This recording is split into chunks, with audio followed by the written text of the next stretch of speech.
Welcome back, everyone, and I hope you had a good coffee and networking break with many interesting discussions. It is my pleasure to announce the next session on digital medicine. My name is Katarina Braune, and I'm a pediatric endocrinology resident and a digital clinician scientist fellow, and it is my pleasure to chair this session alongside with Uta Hanning from Hamburg. Uta, do you want to say a few things about yourself? Yes, Katarina. So thank you very much. My name is Uta Hanning. I'm a neurointerventionalist here in Hamburg, and thank you very much for the invitation. It's a pleasure for me to moderate the session with you. And we're looking forward to hearing 7 very interesting talks about digital health. And I'm handing over to Uta to announce the first set of speakers. Okay, so I'm really glad to introduce our first speakers, Andrea Morotti and Joe Nawabi. So Andrea Morotti, he's probably one of the experts in the field of intracerebral hemorrhage. He's from Italy and he's a neurologist and works in Pavia. He was a research fellow in Boston for 2 years in 2015, and he's focused on imaging-based outcome prediction of acute intracerebral hemorrhage. And I hope we will meet in person soon at some congresses. And I also want to introduce the speaker afterwards, Joe Nawabi. Joe was born in Frankfurt and started medicine in Cologne and Göttingen, and we used to work together in Hamburg, and now he's working in Berlin, and he's a very promising and talented young man, and I'm really looking forward to both of your talks. So I think we start with Andrea Morotti. Yes, good afternoon, everyone, and thanks for the very kind and appreciated invitation. As you have already outlined, we'll discuss imaging-based outcome prediction in patients with intracerebral hemorrhage. So this is the brief outline of the presentation, a general introduction on ICH burden and prediction of hematoma expansion and poor outcome. So let's start with the basic. It is a very deadly disease. It accounts for only 10 to 15% of cerebrovascular events, but still it is responsible for 70% of stroke-related mortality in the very early phase. And most importantly, its case fatality was stable in the last 30 years.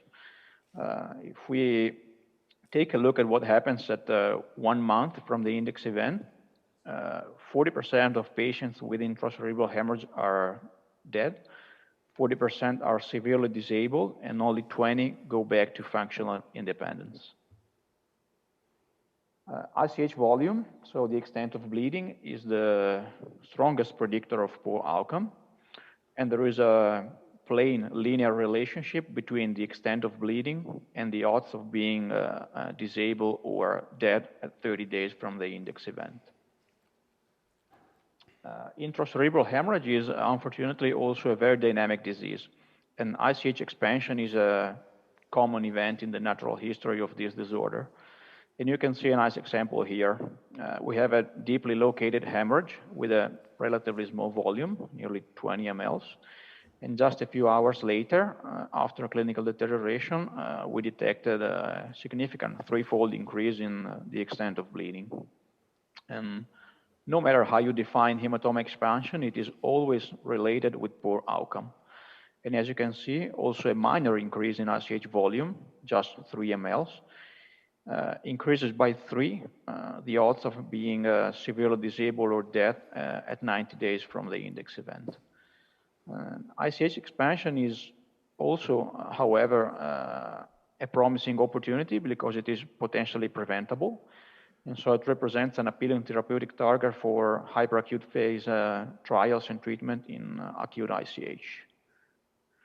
And here we can see another nice example of hematoma expansion with a baseline volume of 46 mLs, and just a few hours later, the hematomics nearly double. And why does it matter? It matters because hematoma expansion is common, it is a therapeutic target, And it matters especially for randomized controlled trials because we need to select those more likely to expand, and therefore more likely to benefit from active therapies trying to halt active bleeding. And it also matters to predict poor outcome in an accurate manner.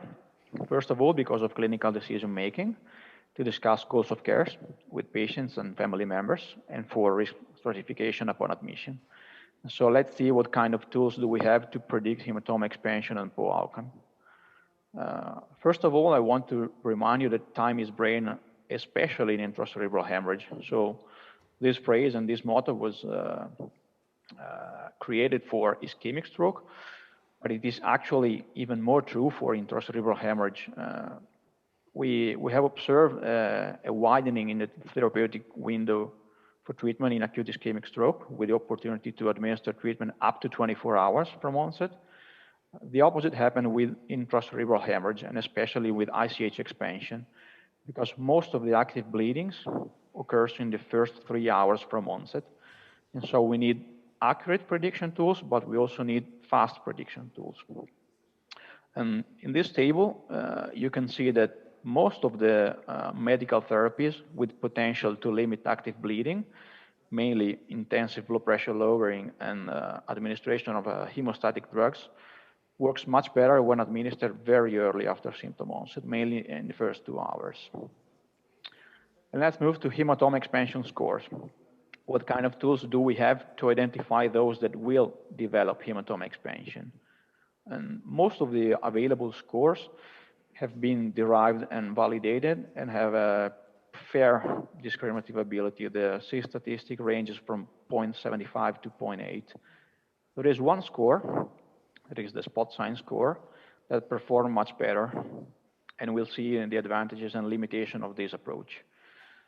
So the CT angiography spot sign is a robust and easy to detect marker of hematoma expansion. It is this tiny spot, a bright dot representing contrast extravasation on CT angiography images. And then you can see it is a predictor of massive active bleeding with hematoma expansion. However, the evaluation of a spot sign does require a CT angiography. And the CT angiography is not routinely performed in many patients with acute intracerebral hemorrhage. And this is what happened also in clinical trials, unfortunately. In this flowchart, you see what happened in the ATEC-2 trial. It was an international trial on blood pressure lowering. 1,000 patients enrolled. Only 101 received a CT angiography. So we were not able to evaluate the spot sign in 9 out of 10 patients. And the same happened more or less in 2 trials, 2 international trials, administering factor VII activated. And as you can see, 26 academic stroke centers in the USA and Canada conducted this trial for more than 5 years. And in 5 years, they have enrolled only 70 patients. And this is mainly because CT angiography is not widely available and not frequently performed. And this suggests the need for a non-CT angiography dependent tool to predict ICH expansion. And in this setting, maybe plain non-contrast CT without any additional imaging can help us. This is a nice example of non-contrast CT features of hematoma expansion. You can see here in picture A, relatively small, deeply located hemorrhage that has some peculiar features. You can see here a tiny hypodensity inside the bleeding, and you can see a quite irregular shape with all these bumps. And this is baseline CT. And this is what happens after 3 hours with massive hematoma expansion with midline shift and intraventricular hemorrhage. And these non-contrast CT features can be evaluated on baseline plain non-contrast CT in the emergency department. There is now robust evidence in favor of these markers. We have conducted a meta-analysis work on more than 10,000 patients. And there are several density and shape features that can predict hematoma expansion. However, their diagnostic performance remains suboptimal. So the marker with the highest sensitivity is irregular shape with 0.68 sensitivity, which is fair but not excellent, and it means that 1 in 3 patients with hematoma expansion are not correctly identified. To summarize on these markers, they are promising. They are widely available because a non-control CT is still the gold standard for acute ICH diagnosis, and it is available nearly in every emergency department worldwide. These markers, they do still need prospective validation, also because consensus criteria for their detection have been published only a couple of years ago, and their accuracy is still suboptimal and not good in clinical trials. And let's move to the prediction of poor outcome.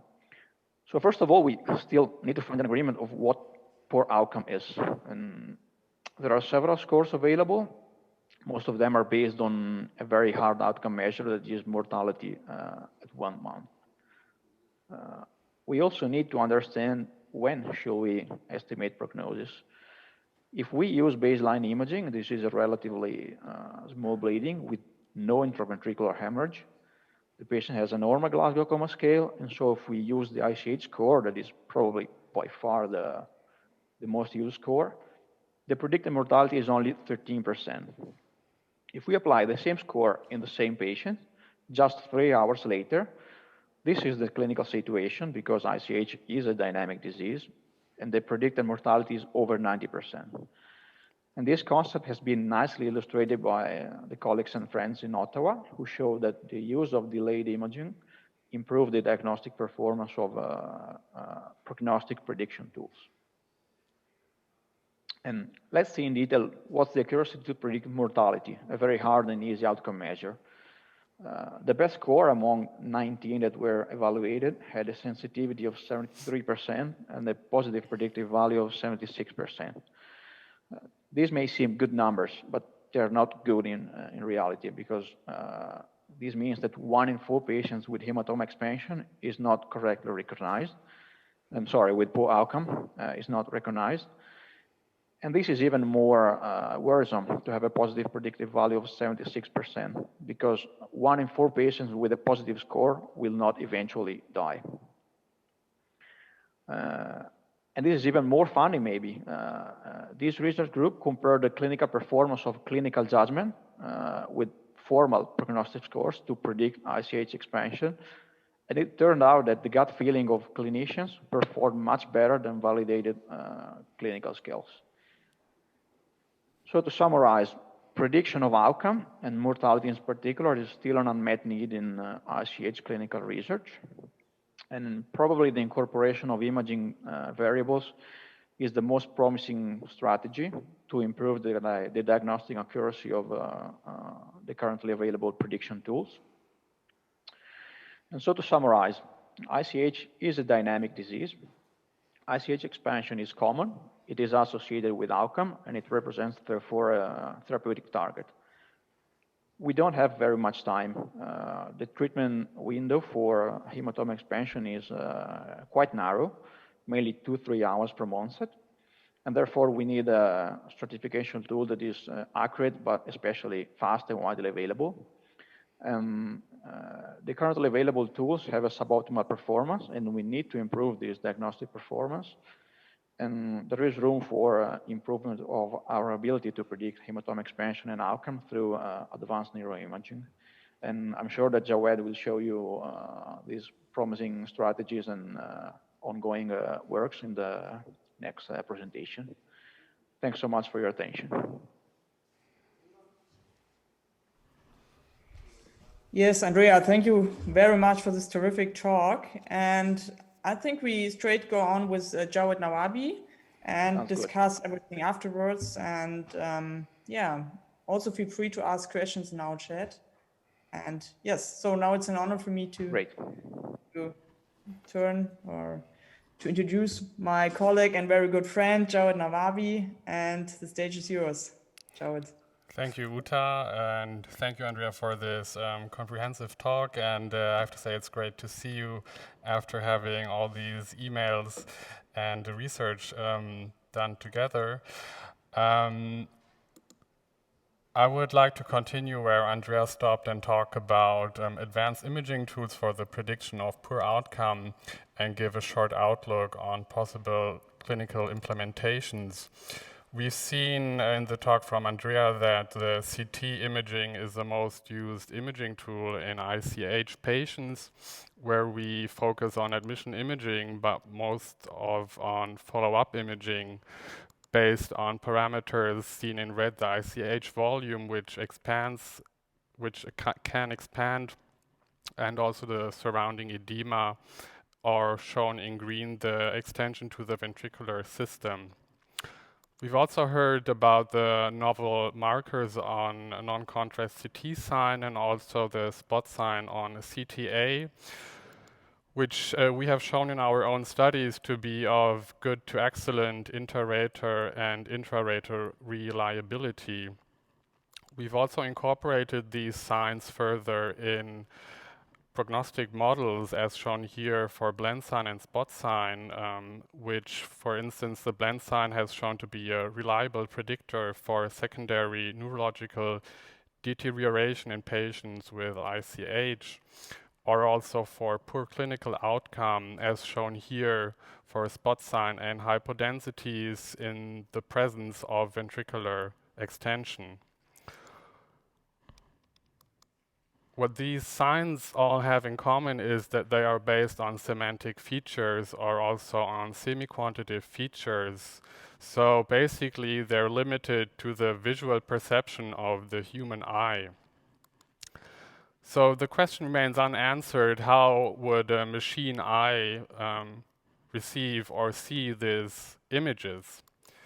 To give you a short analogy from the Netflix show Life in Color, which, by the way, I can highly recommend to watch, one learns that the human eye sees flowers, as shown here on the left side, differently than the honeybee, which sees the flowers highlighted in red in the center.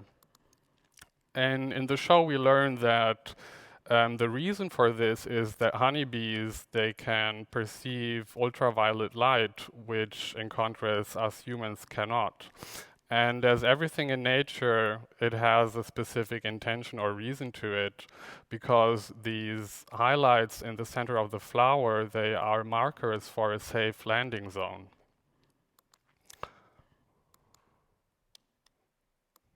Sorry, it's not working. So we know what the bee sees, how the bee sees it, and why it sees it. In the world of the AI, we have the opportunity to break down images into very complex high-end features, but that are known as radiomics, but in comparison to the bee, we don't know why. In this case, the prognostic value behind it. On a more larger scale, radiomics is a method where we can extract hundreds of features that are based on segmentations in a multi-step process or pipeline, as shown here in our work. And these features that are extracted, they usually consist of form, or also shape features, histogram features, also known as features of first order or second order, or features that are obtained after application of specific filters, so-called features of higher order statistics. And in our case, we were interested in whether these features have a specific prognostic value in predicting poor clinical outcome. And as we could show in our work that has been recently published this year in February, we see on the right side the different areas under the curve on the bottom line for the imaging features, which have been evaluated by machine learning algorithm that provide a high discriminatory power with an AUC of 0.8. And above the ICH score, which is up to date the most clinically established score, which also receives an AUC from 0.8. So when we combine these two features, we have a significantly better predictive power than the scores that are established and used at this time. But what's really interesting is when we look at the distribution of the features, We see a high distribution of features from second order and also from features that have been obtained after filter application, meaning that these features are relevant but are not accessible by human eyes. So we've talked about prognosis, but in the world of radiologists, we're also often the ones who make the diagnosis. So what about radiomics and diagnosis? We've shown in our previous studies that sometimes it's difficult to distinguish when we have a bleeding, whether it's a benign or a non-benign bleeding, for example, if there is an underlying tumor or metastasis. And we've shown that the characteristics of the surrounding edema circled in green on the left side is different in density and volume. And we've taken this step further and analyzed the diagnostic features of the edema characteristics as for their radiomic features, and we see here that it receives an AUC from almost 0.9.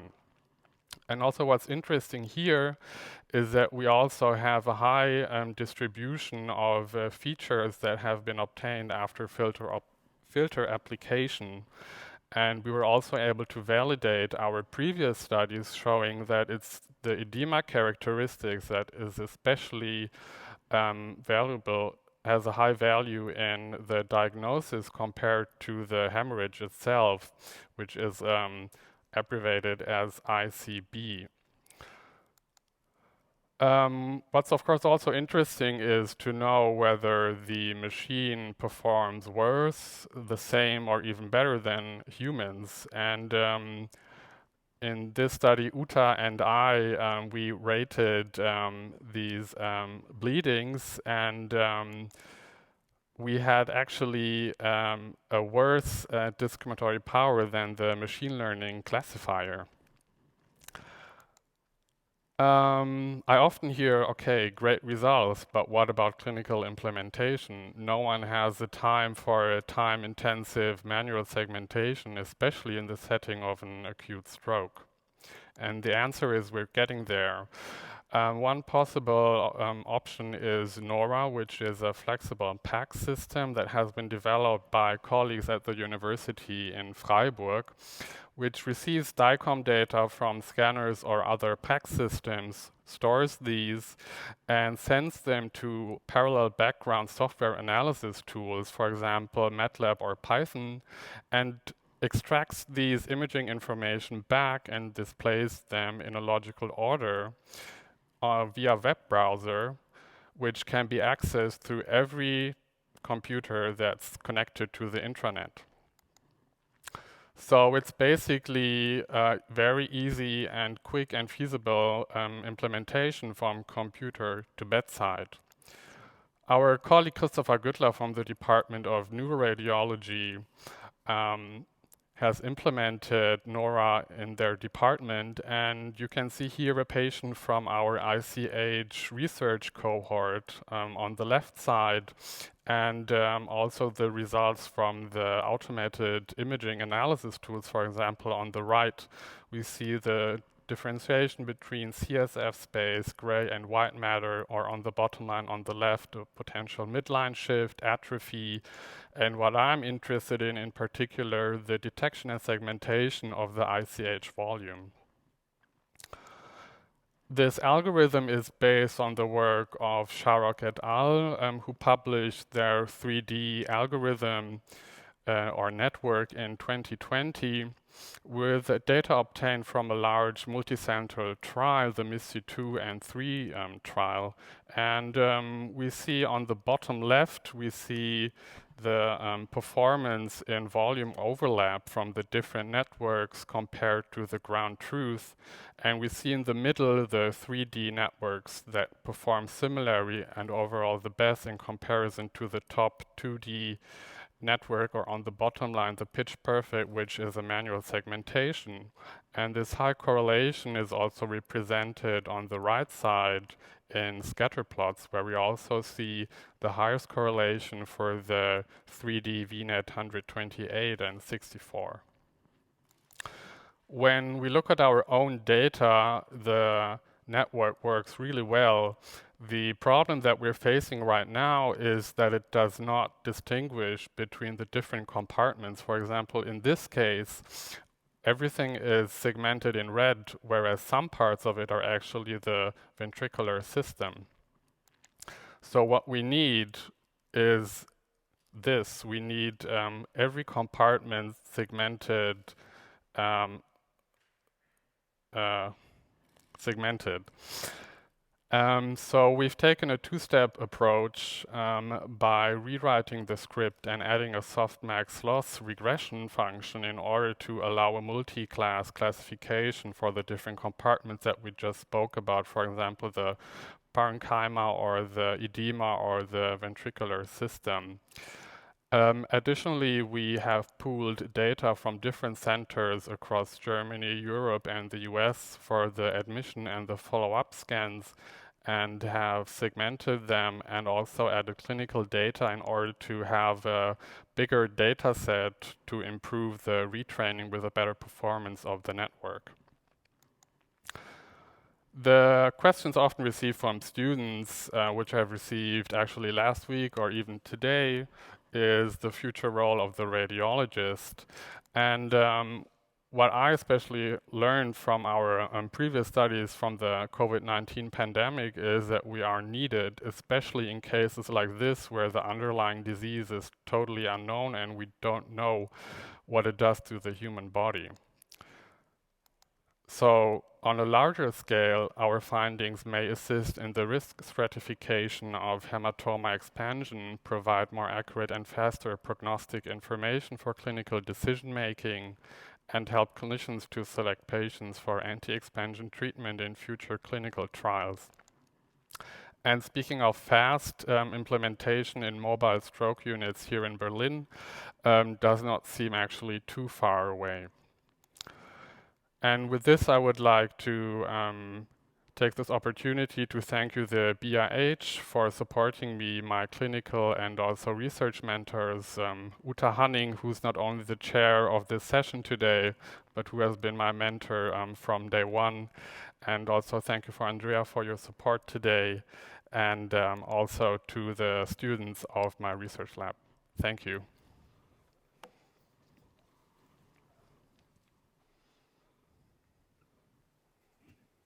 Yes, so thank you very much also for this terrific talk. Are there any questions from the audience? I'm looking at the chat right now and there are none. So if you have any questions at home, please write them in the chat and we will read them to Javid and the speakers. So, Andrea, do you also use this? You showed us a lot of non-contrast CT markers and also spot sign. Do you also use these signs in clinical routine for decision making, or what is your experience?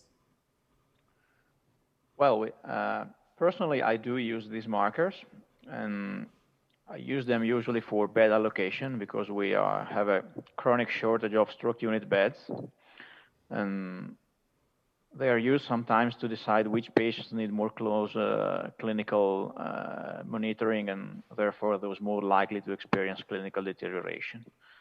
And I also use them somehow to get an impression and a gauge of what is going to happen in the next few hours, because it is common to see a clinical deterioration because of active bleeding.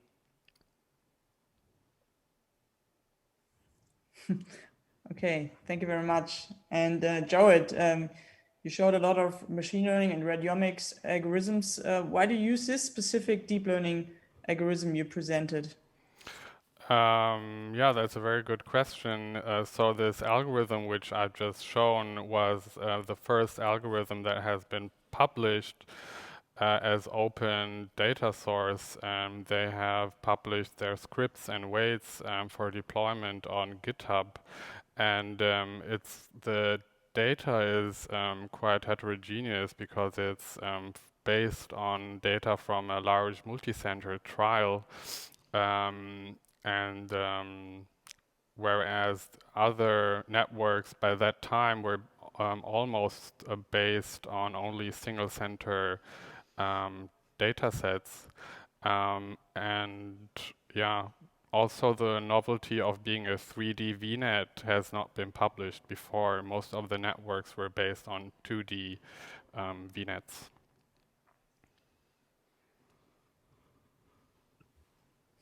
Thank you very much. Are there any further questions from the audience or Katarina? I can't see any at the moment.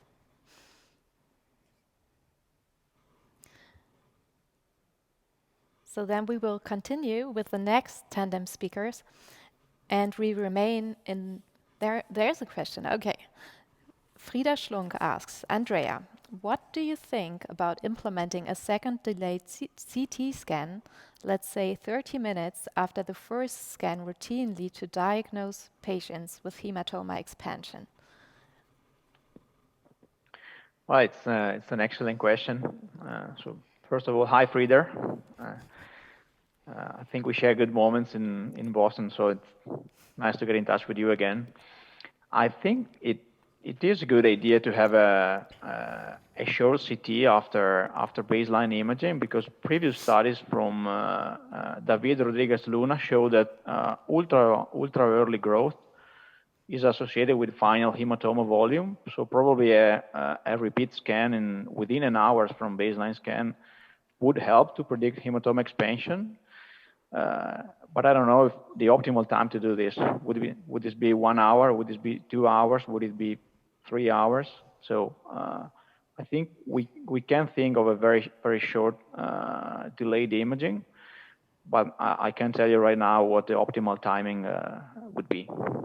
But definitely an idea worth of future research. Thank you very much, Andrea. Are there any further questions to Andrea and to Jared?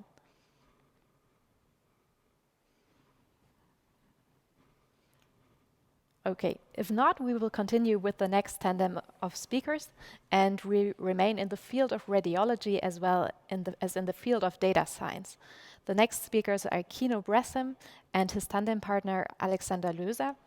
Keno is a digital clinician scientist fellow and a medical doctor at the Department of Radiology, and in his project he is translating deep learning models into clinical practice and creating a new infrastructure at Charité to facilitate prospective evaluation of deep learning models that works with PACS, which is the existing framework of medical imaging that we as clinicians already use on a day-to-day basis. And his tandem partner, Alexander Löser, is a computer scientist and data scientist and teacher at Beuth University Berlin. He's an expert in natural language processing and neural text mining. And in addition to his experience in academia, he also worked with several partners from the private and public sector, such as Zalando, eBay, and the European Union. Alexander, we're looking forward to hearing your talk. Thank you very much for this kind introduction, and thank you very much for the talk. I'm very grateful to be here. Today's topic for me is, what is a Charité-wide deep patient representation? And that's basically also the major topic of our research group. I'm working quite a while with Charité, and during the last 6 years, working on clinical and medical data, I can say you this is quite a beast, because you have certain properties in the data which make it really interesting for me as a machine learning person, but which also makes it very complex to work on models. One is your patient representations are often sparse. Often not few data points are existing, so we need to learn with few data points. Data is often incomplete. Data is hidden about the patients in distributed silos, which are difficult to access. As usual, patient data is described in a multimodal fashion, so text, image, vital data, lab data, omics data, tables, etc. They're not integrated. They are stored often in a kind of SAP system database thing. Data often is longitudinal, which goes over weeks, months, and years for chronic diseases, for instance, and therefore data exhibits also long-range dependencies. And often the training data we need for our systems is biased and heavily imbalanced. So fortunately, of course, many patients are of course healthy and very few are sick. And this bias is often, of course, in the data, very deep in the data. And on the other hand, any AI system, any machine learning system just lives with data. So if you don't have access to data, if the data is not in a high quality and not in the right format, it makes it difficult. So therefore, I think it's fair to say the performance of an AI system, of a clinical recommendation system, scales with the access to archived cases and also which anomalies the system has seen over time. To overcome those problems, I'm a big aficionado of what is called by other people and also by me the so-called deep patient representation. And that's nothing else what the typical doctor does. It tries to use many senses. He talks or she talks to the patient, he or she studies the patient representation, observes images, exchanges speech, reads text, studies also the history about the patient, studies tables, also reads PubMed or UpToDate or any other archives, and tries to make or create in his or her brain an image of what the patient could be. And also he or she then tries to retrieve or remind patients like the patients in front of him. And this deep patient is basically the vision which drives our work.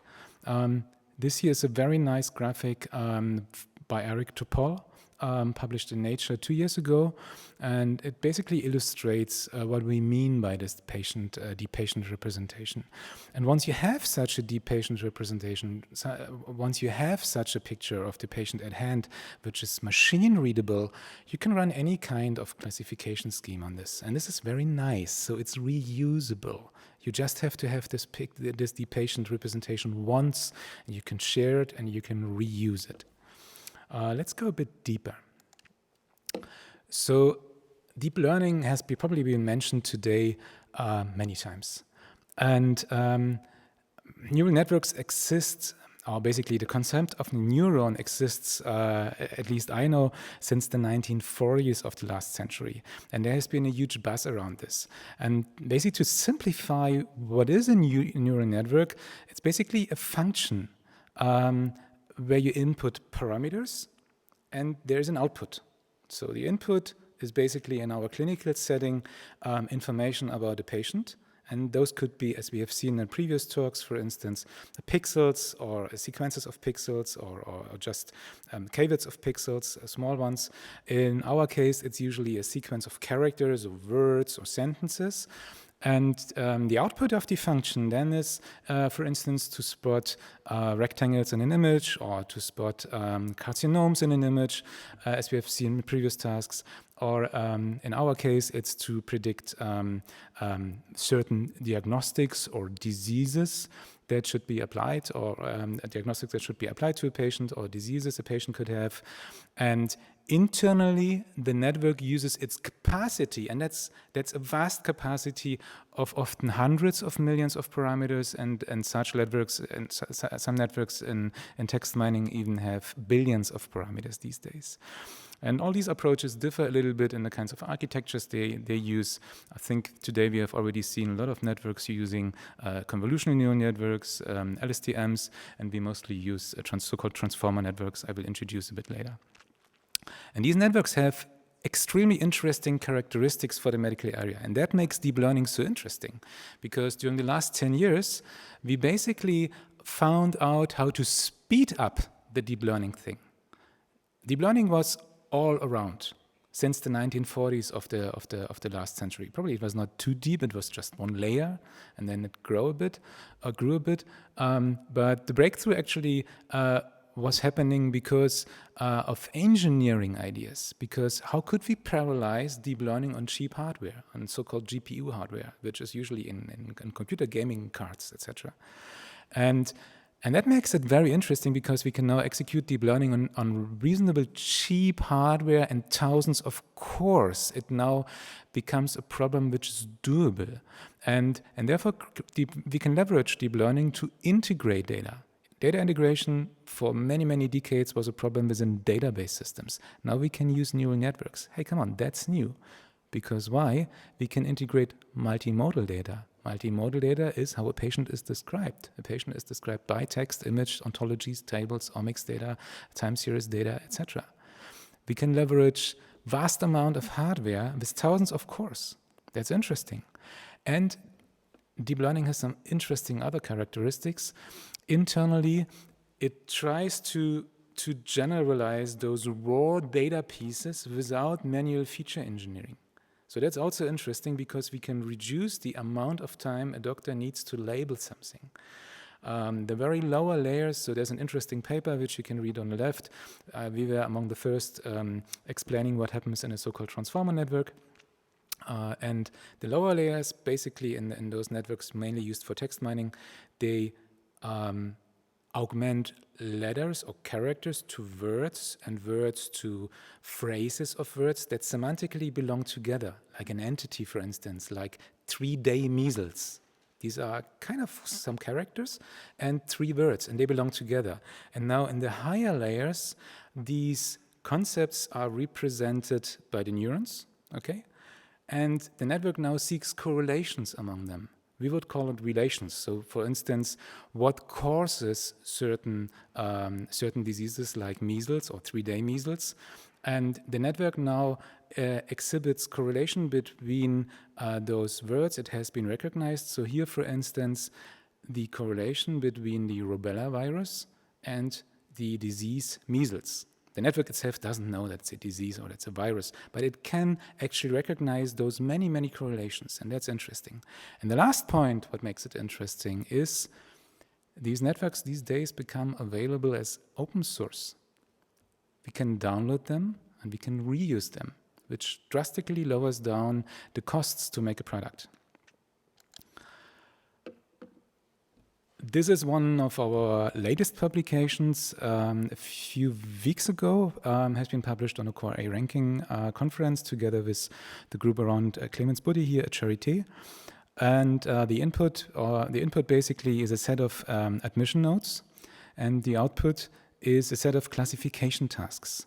The first task is mortality prediction. The next one is length of stay. So will a patient stay a few days or probably even weeks in this setting? And then we have tasks with, then we have a task, predict me the appropriate diagnostics, given I've just seen the admission of a patient. And we are able to predict 700 plus diagnostics. And the last task is to predict the potential diseases a patient is suffering from. The network has just seen the admission, and we can predict 1,200 diseases. And we use here such a transformer architecture. I will explain in the next slide. And the input to the network had been 2 million clinical nodes for 55K patients. And this network can scale. So if we would have access to the 850K patients Charité actually serves each year, we would be able to predict many, many more diseases. Of course, we would run also into erroneous predictions, but the network could learn from them. So that's basically an interesting architecture.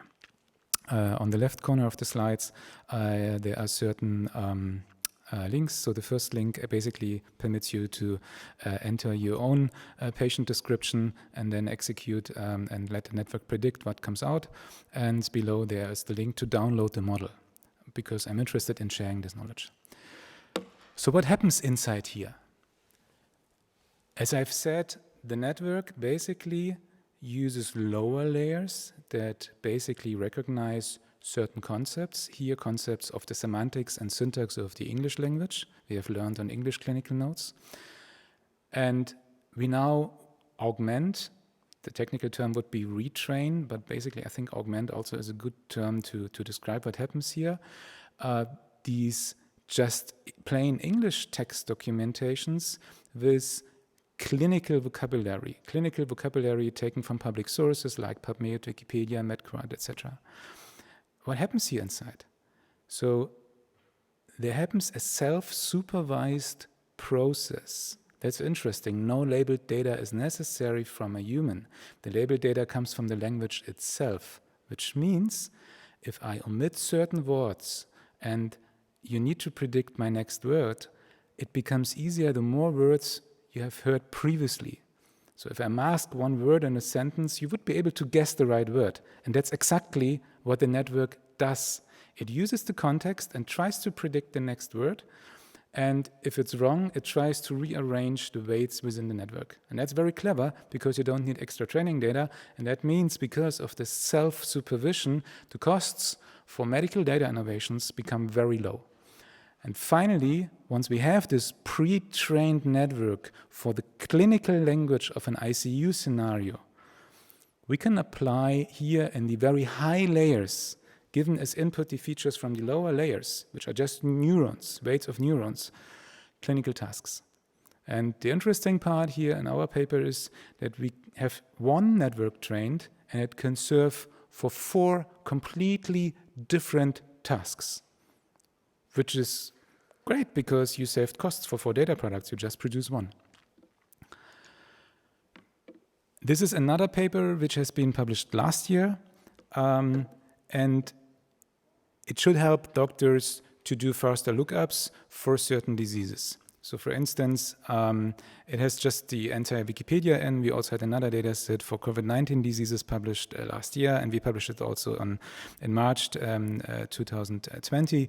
And basically the input is a disease, in this case myocarditis, and a certain aspect I'm interested in. So I'm aspect about symptoms about a myocarditis.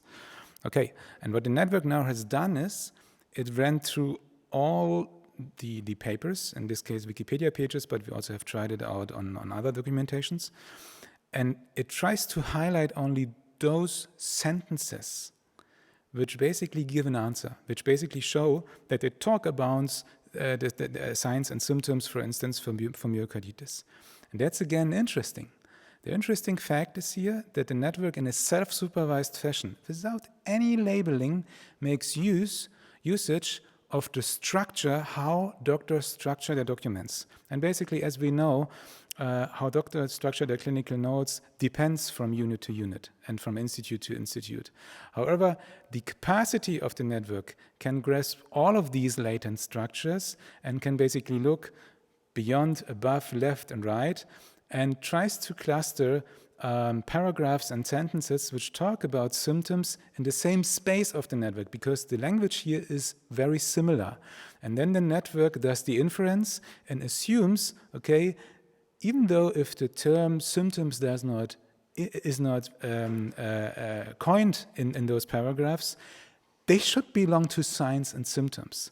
And that makes this one also very appealing to help doctor to look up faster stuff, because they no longer have to read the entire document, but just a few sentences. What does it mean for a business perspective for Charité? There's an excellent study by McKinsey in 2018, which basically claims that if we would have a deep patient representation, the entire German health system could save more than 34 billion euros. Interesting. If you assume Charité would have a market share of probably, I don't know, maybe 2% of the German market, because it serves not only Berlin, but also parts of former East Germany, this is then quite a number of savings. And imagine you would have such a deep patient representation. You could apply the single representation to all of these areas here, helping with chronic diseases, helping with diagnostics and diseases, and also helping with teleconsultation. Let's look further. With a set of doctors, we have written on a proposal for DFG, and which is currently under review. And basically, out of this proposal came a typical patient trajectory that you have in processes, and this patient trajectory could benefit from a deep patient representation, which would be available throughout Charité. And this deep patient representation could use as input what is available at Charité.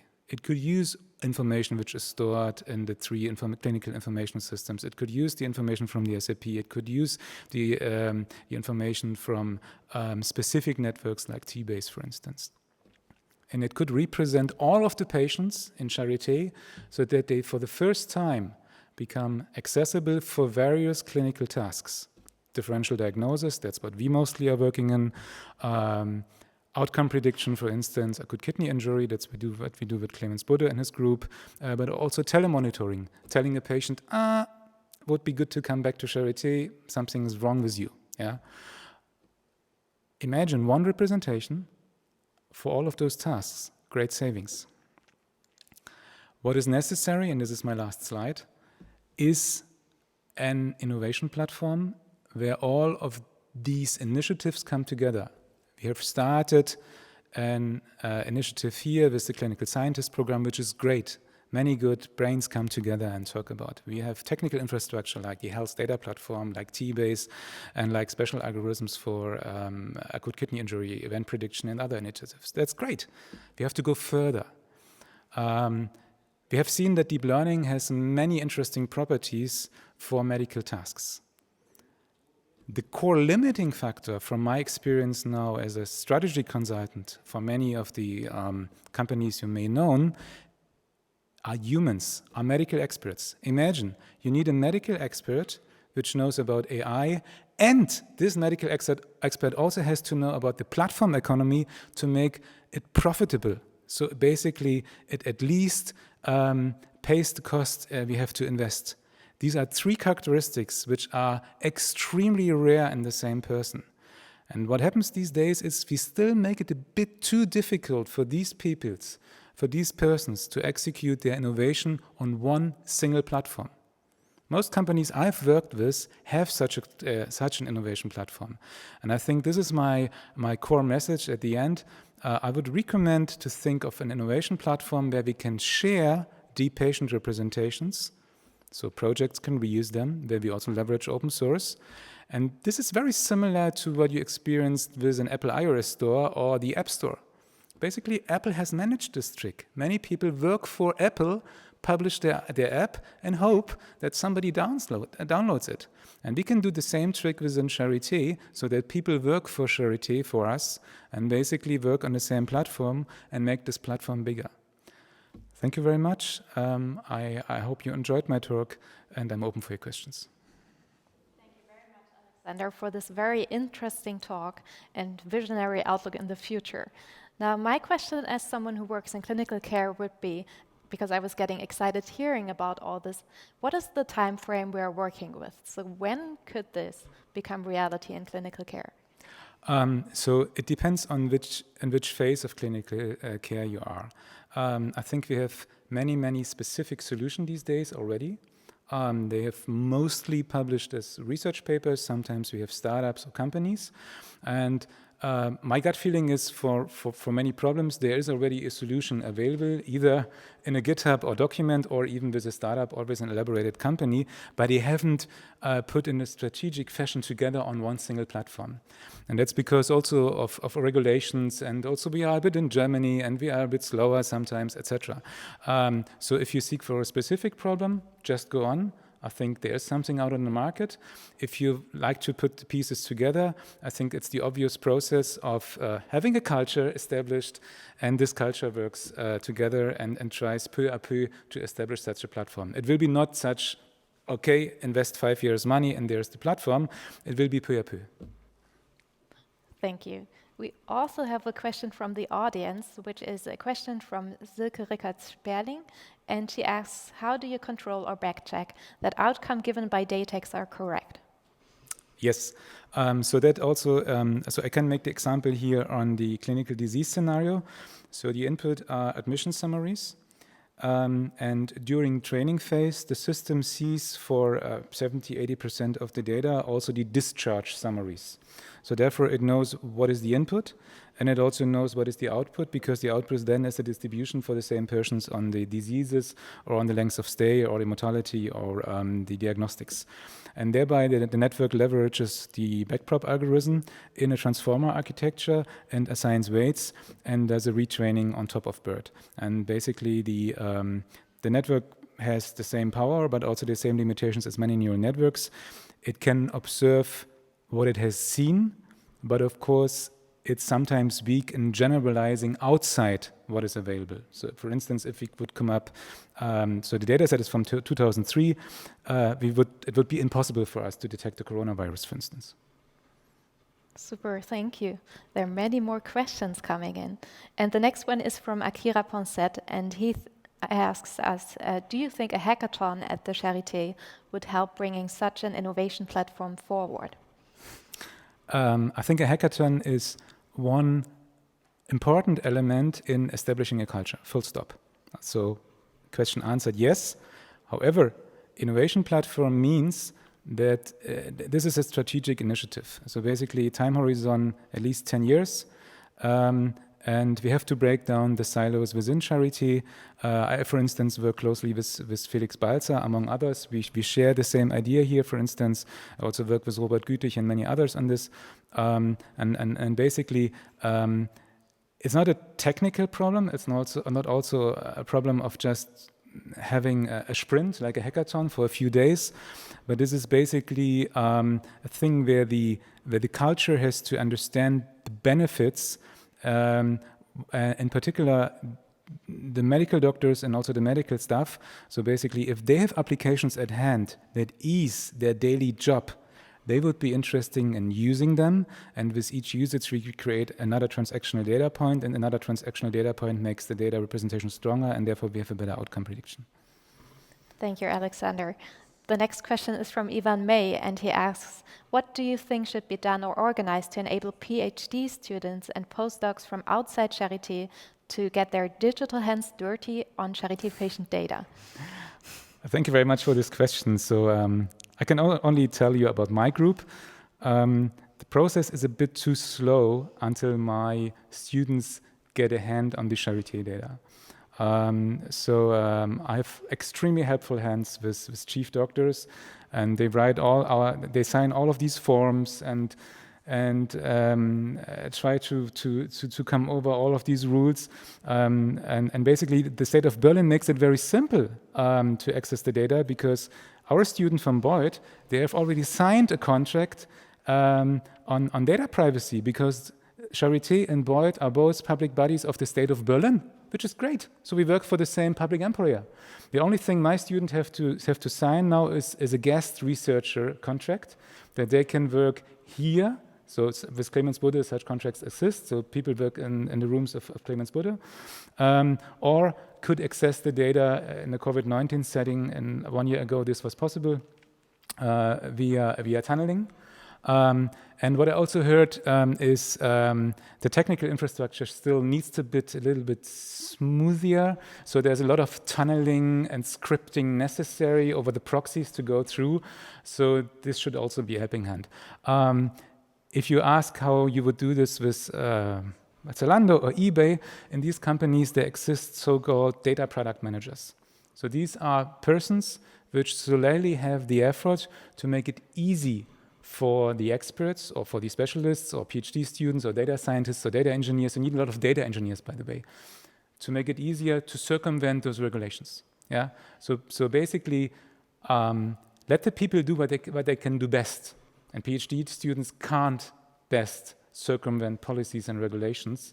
They can't also not probably fight very much with the administrative power and departments. So please have proper people employed which just do that job. Okay, and you need a few data engineers that basically help with the technical access. Very true words, thank you. And talking about data sharing, you also mentioned the possibility of open source sharing. And as someone who does open source technology research myself, I was very excited for you bringing out that option. Could you explain what open source sharing means? Yeah. And you also mentioned GitHub, for example. Yeah.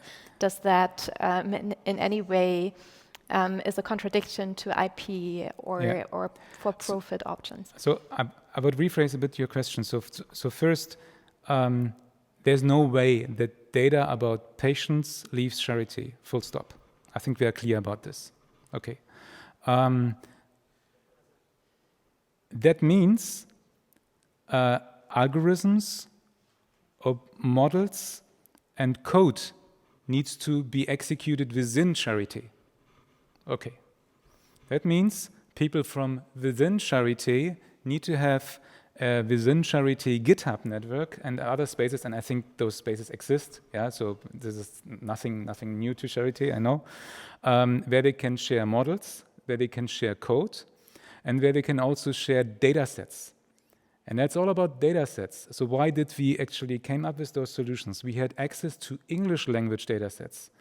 And I have a person in my group who speaks 5 languages. Wow. But this person has really problems on accessing data sets in those languages, including German language. I'm not aware of a publicly available clinical BERT, so our transformer network for the German language, before I met Keno. So because of this talk, I met the person who is probably the only person in Germany who has actually created a BERT for German clinical language. That is great. Of course, it's only accessible inside Charité. It can't even unreveal information if it would be public, because the publication proved basically that sensitive patient information can't be unrevealed by this network. It's just neurons. So that's what we need to work on. Yeah. So we need to work on a culture where this basically those models, data, and also procedures are shared. Thank you. We have one final question before we actually hear from Keno. And it's a question from...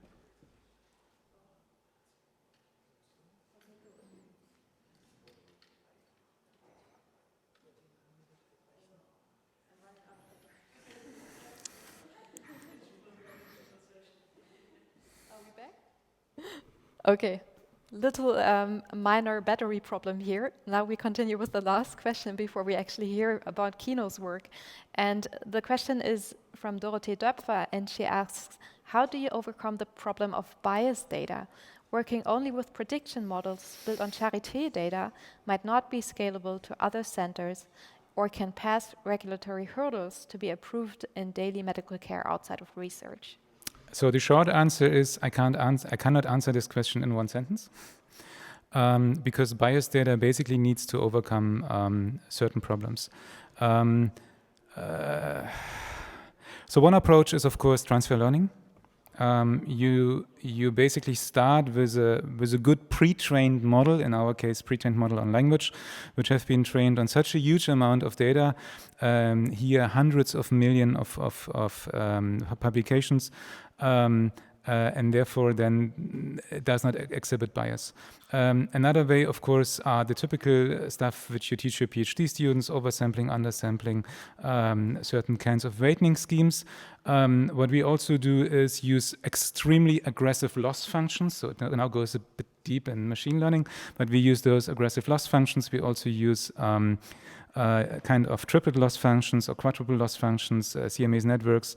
So basically, we only cook with water. So therefore, please open up your favorite machine learning book. That's also what we do. And sometimes we fail. Thank you very much. And now we actually hear about Keno's work. Thank you very much.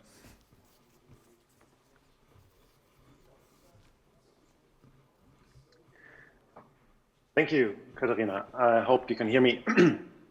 And thank you, Alexander, for this excellent presentation. And thank you for having me. I'm very grateful for the opportunity to give this talk today.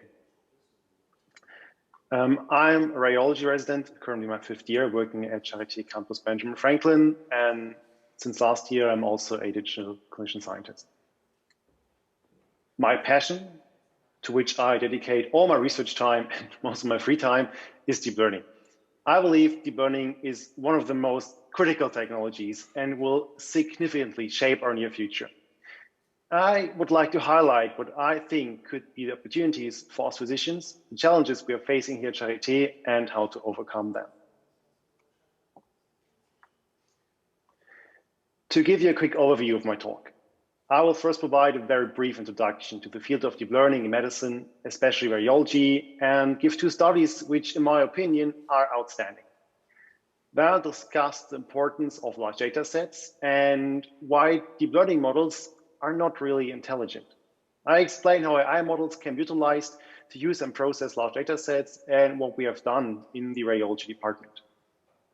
Finally, I would like to go over planned projects and how they connect to Alexander's speech on building connected data sources and deep patient representations. I believe everyone in the audience came into contact with deep learning over the last years, as it became nearly impossible not to. Deep learning is rapidly evolving and shaping our lives. As you can see on the graph on the left side, we are currently at the tipping point. Currently, deep learning is used for very narrow and specific tasks, but here it already outperforms us humans, like playing Go or recognizing street signs. But already, algorithms are becoming more powerful and more generally applicable. For example, did you realize that Google now can answer your questions you type into it directly? Like, who is Jan de Caen? What is the distance to the moon? It seems to understand us. And it seems like we are rapidly moving to the right side of this graph. Of course, deep learning is also applied to medicine and especially radiology. In my opinion, 2 studies stood out over the last years. First, a study by McKinney et al. From Google, which was published in Nature. They trained a convolutional network to recognize breast cancer mammograms, which surpassed 6 expert radiologists and generalized well on new data. Second, a study by Ray Perker et al. From Stanford University, who trained a convolutional network for analysis of chest radiographs, also surpassing an expert radiologist average performance. So why are those studies so great? Is it because of the genius engineering of the neural networks, which only experts at Google or Stanford can do? Well, to be honest, the networks are not that extraordinary. McKinney et al. Used a RetinaNet and a MobileNet, and Ray Perker et al. Used a DenseNet 121, which are all pretty standard architectures used widely in many studies. What makes them great is their data. McKinney et al. Collected, analyzed, and processed data from nearly 30,000 women in the UK and US. Ray Perker et al. Collected and labeled nearly 250,000 chest radiographs. Deep learning is data hungry, and those large data sets allowed the authors to achieve these remarkable results. So if anyone wants to publish a great deep learning paper, one has to collect a large data set first. One of the reasons for the current AI boom is the availability of large data sets. One of the most famous is probably ImageNet, from which you are viewing some example images on the left side. ImageNet consists out of 1.2 million labeled images and is frequently used to develop new state-of-the-art computer vision models. So why is it that AI models require such large amounts of data? Well, because they are not particularly intelligent. Instead, only very good at remembering stuff. So while humans can learn abstract relationships and are able to leverage multimodal knowledge, deep learning models cannot. Instead, they try to remember everything possible and then try to find similar representations to the representations they know in new data. To train a good model, the data set needs to be reasonably large, have a good quality of labels, and very important, a large variance of data points. Because the more diverse the data is, the more representations the model can learn. And the more representation the model knows, the more intelligent it appears. Because of that, even with 1 billion cases, the dataset on the right would not help in training a good model. So maybe we at Charité should try to build an ImageNet for radiology.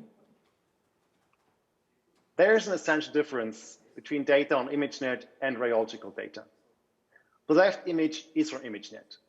Most people recognize that this shows a puppy, but more specifically, a brown Labrador puppy. As most people recognize these images, labeling can be done by almost everyone, allowing crowd labeling or outsourcing the task. The right side image is more complicated. Here, chest X-ray is given, which shows signs of pneumonia, enlarged heart as signs of heart failure, a gastric tube, and ECG electrodes. To generate these labels, it needs experienced radiologists who are not as easy to get by and are expensive. If we try to create an ImageNet-sized dataset of radiographs at Charité, it will cost more than 10 million euros.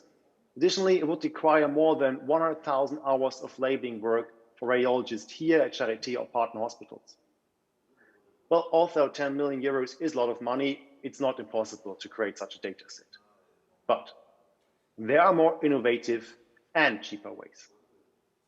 In fact, all we radiologists do each day is creating image labels. Well, we do not call them that. We call them radiology reports. At the time speaking, there are more than 5 million radiology examinations stored at the picture achieving and communication system at Charité, and nearly all of them have a report text. This dataset represents the combined effort of hundreds of radiologists over the last 10 years. However, these reports are free text and cannot be processed by machines. But the same technology Google used to answer your questions, we can use to convert these texts into a format usable by machines, datasets, and AI algorithms. The technology Google uses is called Beuth. Alexander already talked about his working group using Beuth. Beuth is a neural network based on transformers architecture using a mechanism called attention to gain a text understanding that exceeds previous neural networks. So how does it work? Oversimplified, you first teach the model to read and then apply this knowledge to a specific task. Teaching the model to read means training it without humanly created labels on a massive data set of texts, like all report texts available at Charité. Here the model learns representations. The model is then fine-tuned to a specific task in a second time, like classifying chest radiograms. As the model can already generate meaningful representations from the text, the second step only needs a comparably low amount of human-labeled data. The final model can then be used to extract labels from all remaining texts. These can be applied to images used for creating structured reports or merging with other data in an interdisciplinary database. Last year, I did precisely that. I pre-trained a Beuth model for all available report texts and then used it to classify radiology report texts of chest radiographs. The model achieved excellent results for label extraction, similar to a human expert, while only needing a comparably small amount of manually labeled data. This model was then used to create more labels from other report texts. We used these labels to train an image classification model for chest radiographs. It allowed us to label more than 70,000 images with only minimal human input. We then compared the model performance to a consortium of experienced radiologists. Here, each radiologist had to label 583 images manually, and the agreement of all radiologists was used as a reference standard. Manual labeling was very time-consuming and took between 1 and 2 weeks for each radiologist. When we compared the performance of the model trained on the Beuth labels with the radiologist performance, the model came close to the experts. Currently, we are working to implement a successor of this algorithm into the widely used diagram viewers at Charité to perform one of the first prospective AI studies evaluating a convolutional neural network for chest X-ray classification. Furthermore, we are working on improved language models for CT texts, which we would love to share with other working groups. We are also developing other deep learning models for CT and MRI data. But there is still a challenge remaining, which we are currently trying to solve. At Charité, we have access to one of the largest medical databases worldwide. There are 100,000 more radiographs than Rayperka and all used, stored at PACS. More than 90,000 women received mammograms at Charité, 3 times as much as McKinney et al. But currently, the data is scattered across different databases which do not communicate well.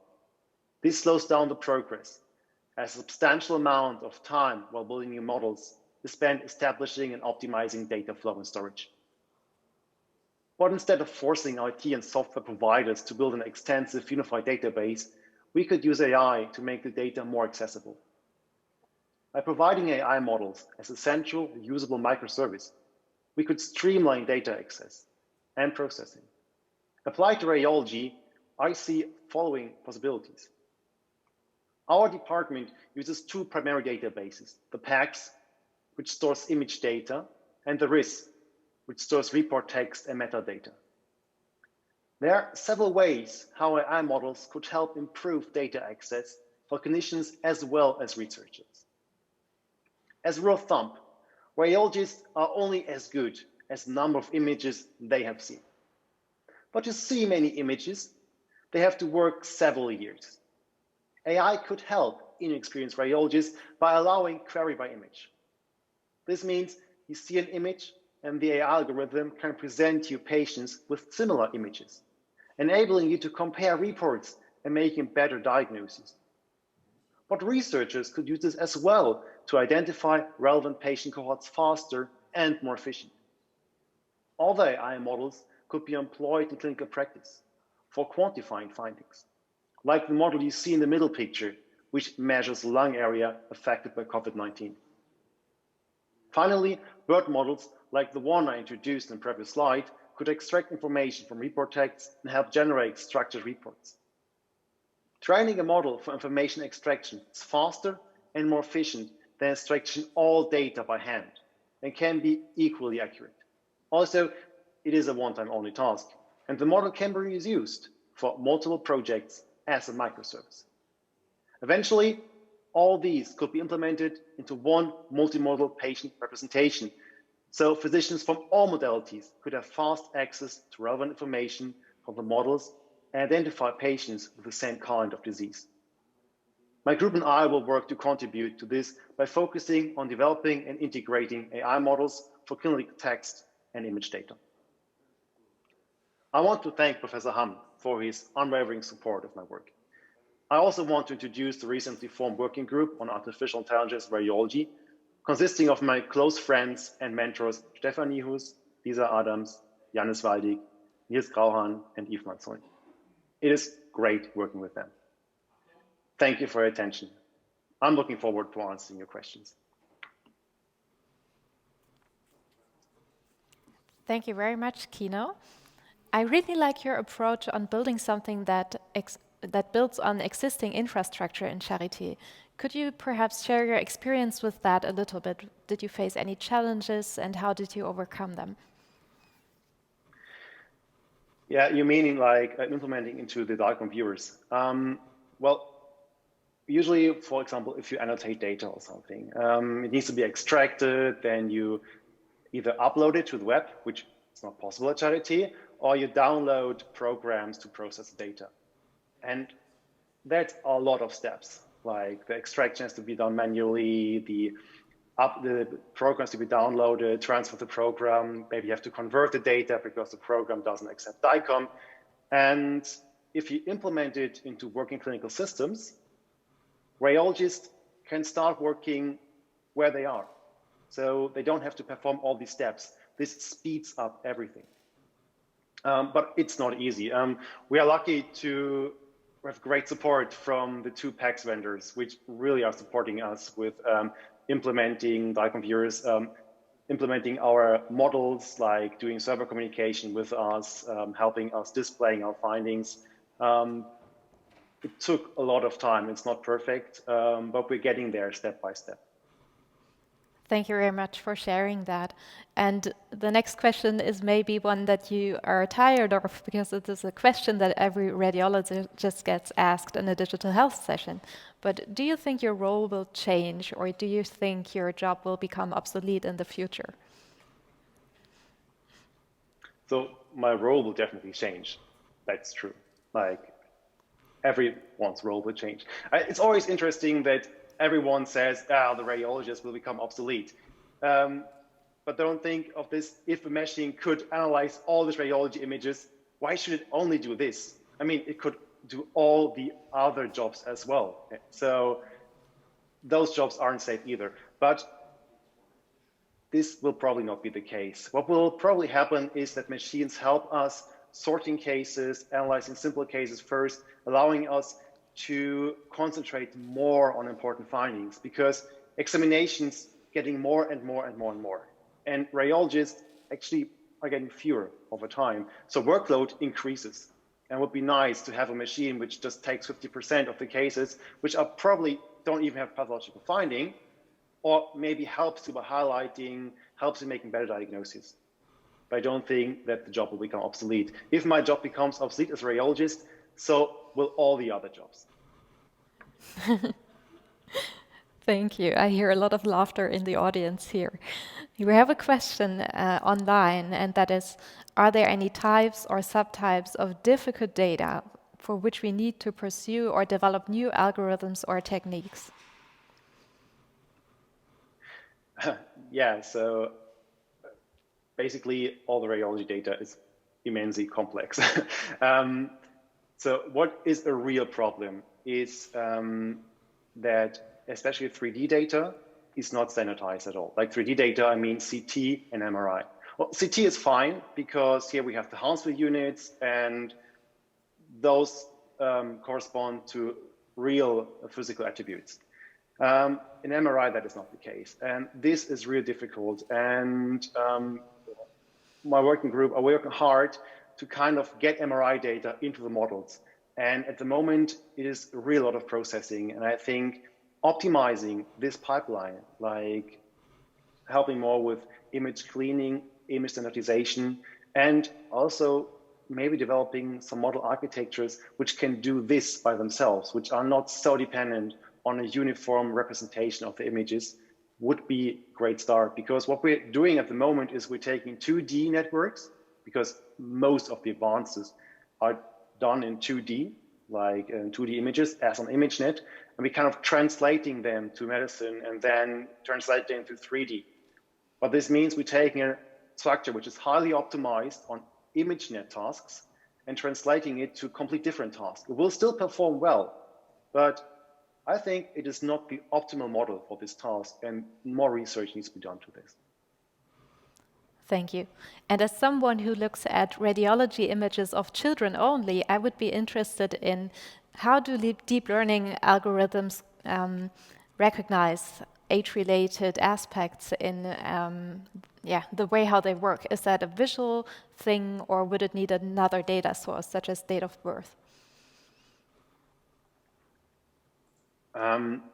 So it depends on basically the label. So it's not that AI or deep learning models will work better on radiographs from grown-up patients or better on radiographs from children. It's only a thing if we train a model which was trained on radiographs from grown-ups, it will not generalize to children and the other way around. But if we would have a large data set from X-rays from children, let's say, and would also labels very well, we could train a good model on that. The problem is, in pediatric radiology, there are not that many images. Yeah, I mean, you probably want to avoid doing X-ray in children. So this is a challenge because there's not enough data. And also pediatric radiologists are more rare than radiologists for adults. Thank you. Well, I hope you don't forget us in your future work. Thank you very much, Keno, for this interesting talk, and also to Alexander. We continue with the next tandem of speakers, and I'm handing over to Hamburg to Uta. Yes, thank you very much also for these terrific talks. And I'm happy to announce our last digital tandem partners, Dr. Marcel Naik and Dorry Segev. So first of all, Marcel Naik, he's a resident at the Department of Nephrology and Internal Intensive Care Medicine at the Charité. And in his funded project, he pursues to establish a prediction model for clinical use in the nephrology department at the Charité to determine patients at high risk for renal transplant failure or death. And this is still a challenging question also in clinical routine. And his digital tandem speaker partner is Dorry Segev. I'm really happy to introduce him. He's from the Johns Hopkins University in the United States. He's an abdominal transplant surgeon focusing on minimal invasive live donor surgery and incompatible organ transplantation. He published more than or nearly 500 peer-reviewed research articles and is the Associate Vice Chair of the Department of Surgery at the Johns Hopkins University. And therefore, I'm really happy to, Dorry Segev, it's your turn. We will start with your talk. Thank you.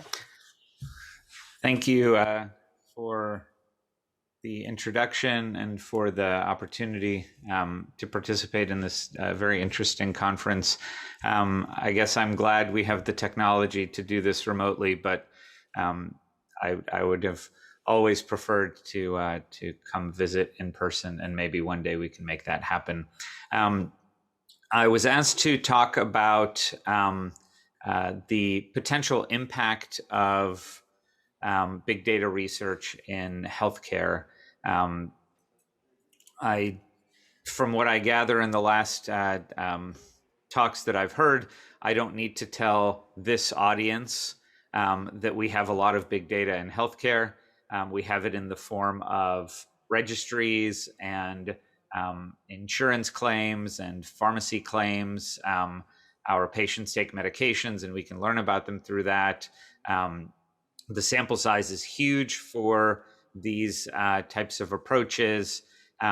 When I say big data, I'm talking about data that are collected for reasons other than the direct research purpose.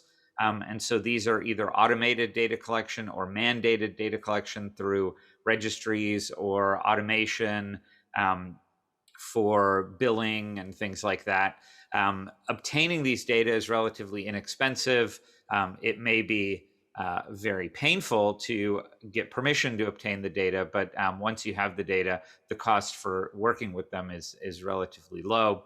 And there's no selection bias, which means these are heterogeneous real world data. And that's very important because if you think about randomized trials and what we consider to be very, very high level evidence in medicine, those are high level evidence for the phenotype of participants who were in the trial, but these are purposefully made to be very homogeneous.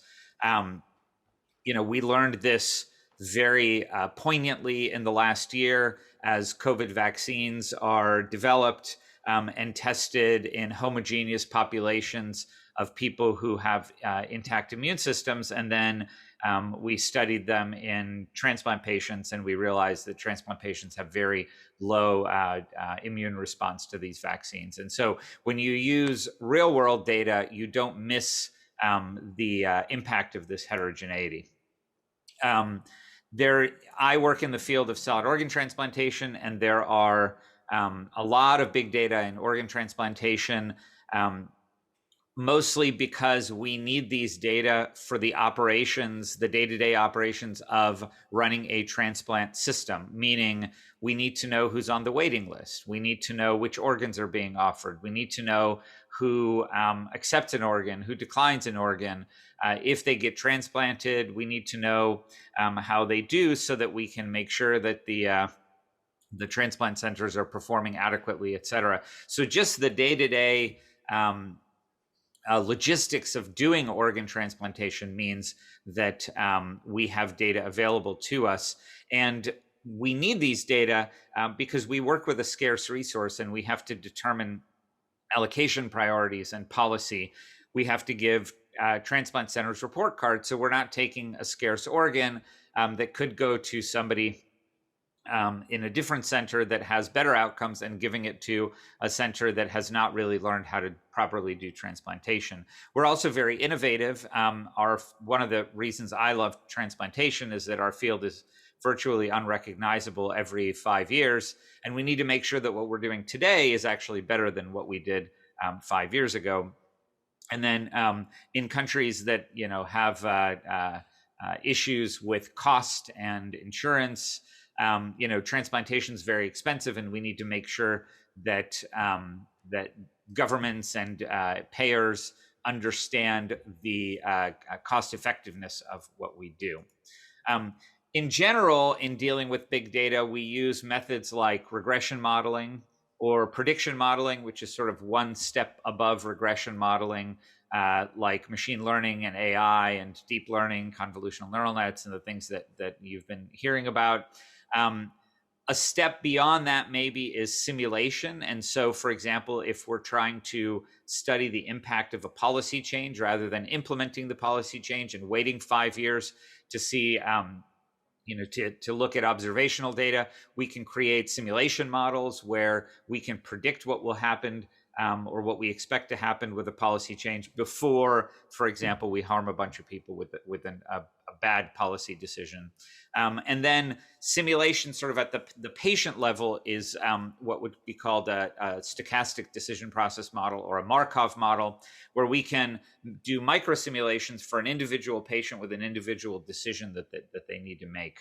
And I'll give you an example of that. And these result in tools for patients and providers for clinical decision making, practice recommendations in general, policy recommendations above and beyond practice recommendations, and then very importantly, hypothesis generation. So a lot of things that have been learned sort of from big data epidemiology, for example, identifying that some subgroups have higher risk of kidney disease than others, then leads us down the roads of laboratory research to identify genetic determinants and other such things. And so looking at the world from sort of a 30,000-foot view helps generate hypotheses that then get tested in more translational laboratories.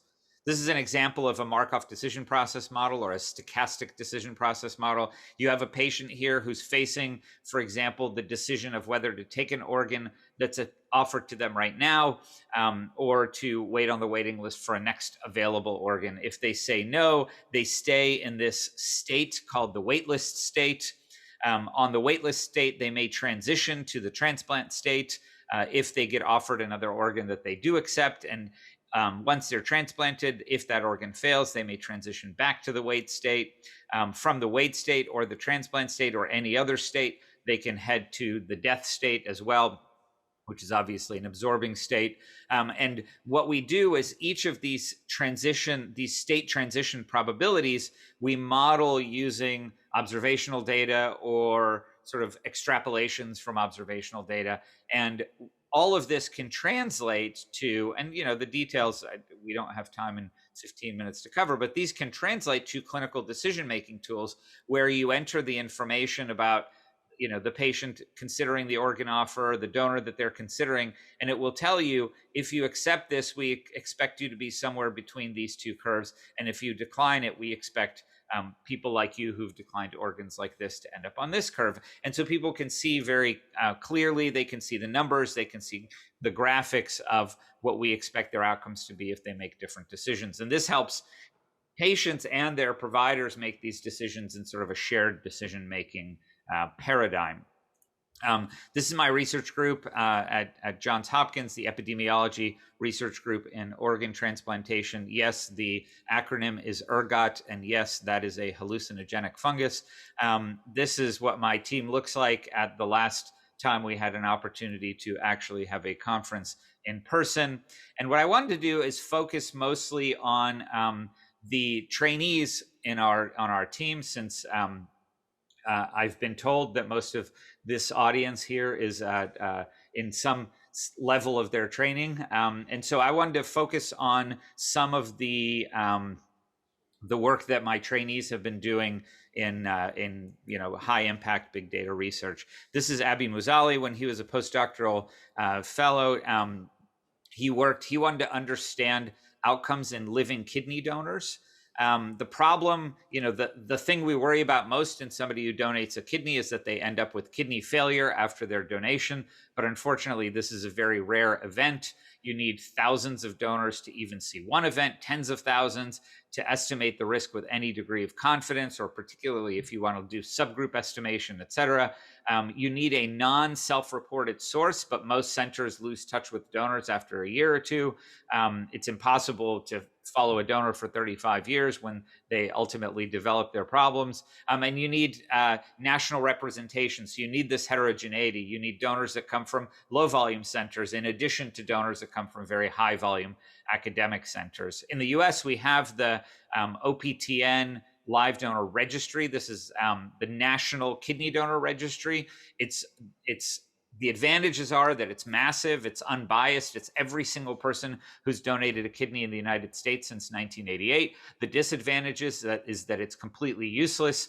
And by that, I mean, if you're trying to do any outcome analysis whatsoever, you have no data in this registry. It's a cross-sectional registry of information about the donor at the time they donated. Now, this is good because when we make a decision about whether somebody can donate or not, we only know about them at the time of donation. But if we then want to find out what happens to them later, we need to do linkage studies. And it took us several years, but we managed to link this to, in the US, Medicare data will capture if somebody develops ESRD, and the Social Security Death Master File will capture if they die. And so then we had 100% reliable big data-based ascertainment of ESRD and death. Now, if you're studying donors, you need a non-donor, healthy non-donor comparison population.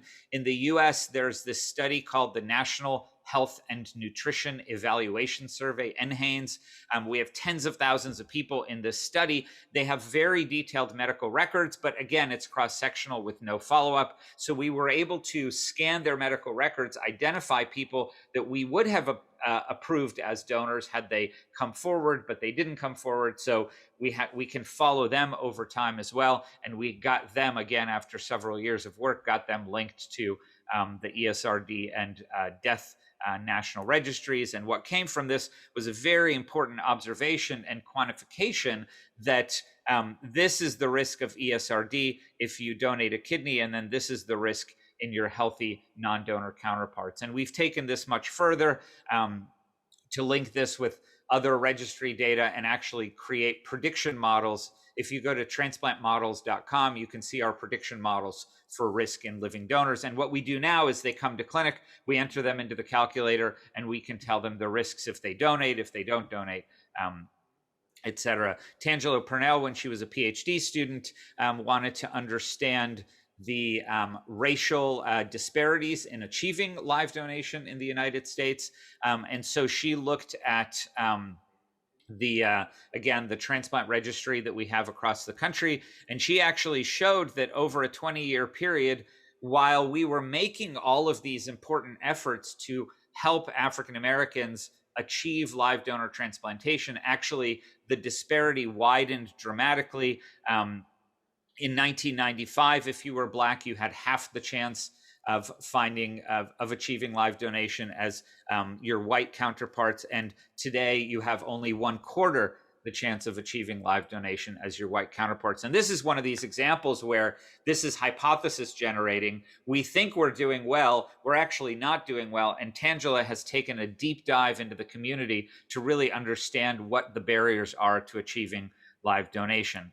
Another thing you can do when you have sort of the power of big data is you can do effect modification analysis, meaning, we knew, this is Lauren Kucerka, when she was an MD PhD student, there was a conventional wisdom that Black people did better on dialysis than white people. And that didn't make a whole lot of sense, because if you look at basically any other aspect of medicine, especially in a country like the US that's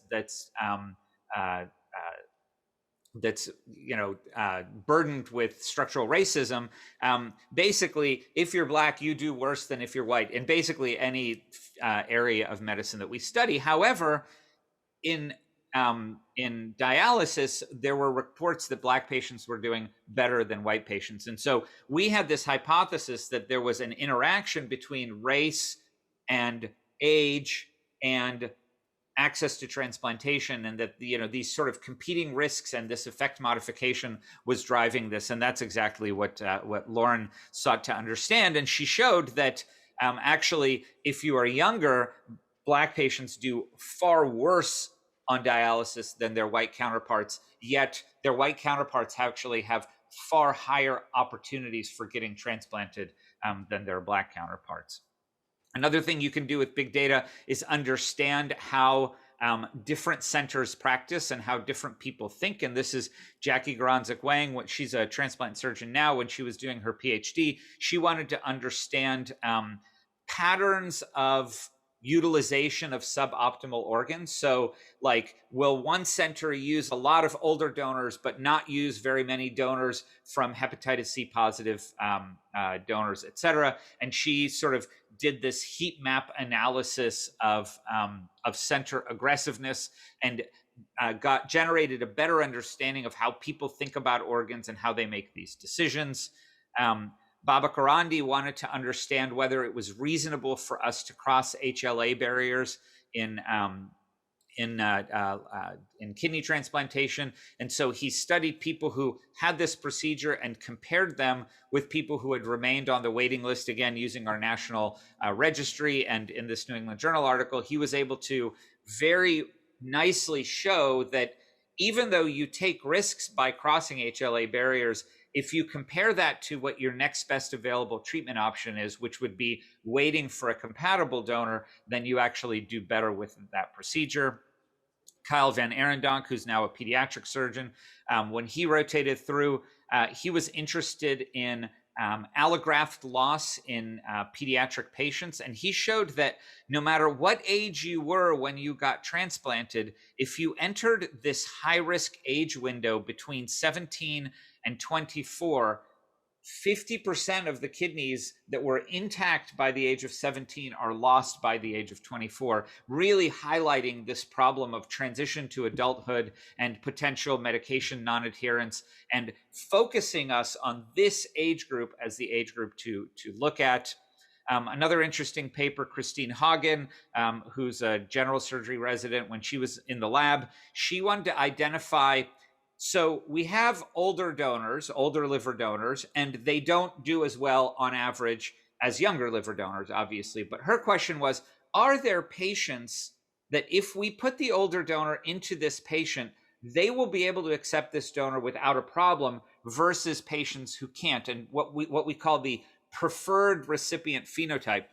And she was able to, with some machine learning, identify a preferred phenotype that if you put an older donor into these patients, they do just as well as they would have done with a younger donor. So obviously, these are the patients to prioritize for these risky donors.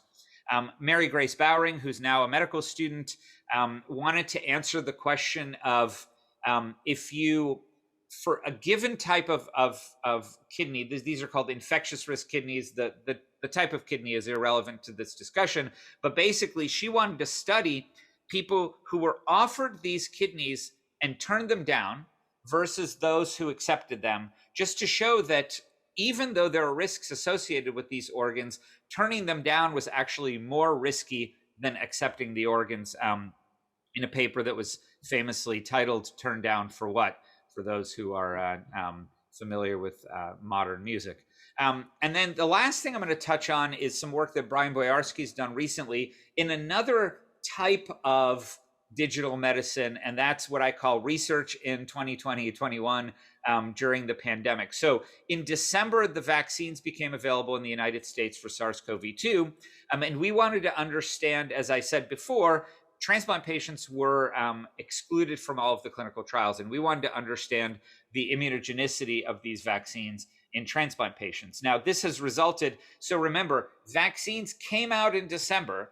It takes about 2.5 months to get a full vaccination regimen with enough time for us to test you for your immune response. And by March, he already had a paper published in JAMA looking at the response of transplant patients to the first dose of the vaccine. And then by May had another follow-up paper published in JAMA looking at response to the second dose of mRNA vaccines in thousands of patients. And the challenges here were that we were in December in the height of our third and unbelievably high wave of virus in the United States. And so it was really dangerous for transplant patients to leave the house. There was a prioritized rollout. So we couldn't just study transplant patients at our center because, you know, each center only had a few people who were at the highest priority for the first wave of rollout of the virus. So we needed to draw people from all over the country. It was a high volume study. We had multiple visits that we did remotely, multiple blood draws that we were actually able to do at home. And this is a study where 4,000 people have participated, and none of us have ever met any of the participants in our study. It's all been done remotely. Blood draws have been done remotely. Phone calls have been done remotely. Everything has been done, you know, sort of using this new digital paradigm of studying patients, which obviously has implications for how we might be able to follow patients or study people with longitudinal high dimensional data. So it's just another example of how medicine is becoming more digital. And I'll just end by, again, acknowledging my research group. And a lot of what I showed you is from this team. And I'm looking forward to Marcel's presentation on more granular data, and then a nice discussion. So thanks.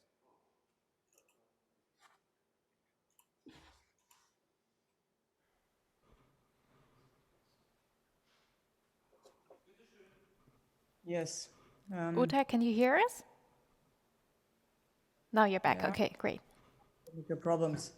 Thank you very much for the great presentation. Are there any questions from the audience? Not so far.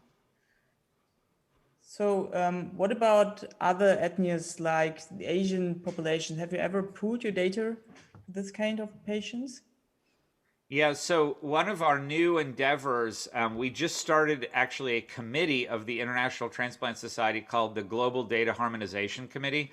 And one of the things that we're trying to do is pool registries across the world to increase not only our power for answering important biological questions, but also to look at heterogeneity across different countries and different transplant systems. For example, you know, our neighbors to the north in Canada have somewhat similar population than we do, but they have a nationalized healthcare system. And are there differences in outcomes under a nationalized healthcare system versus a privatized one, et cetera?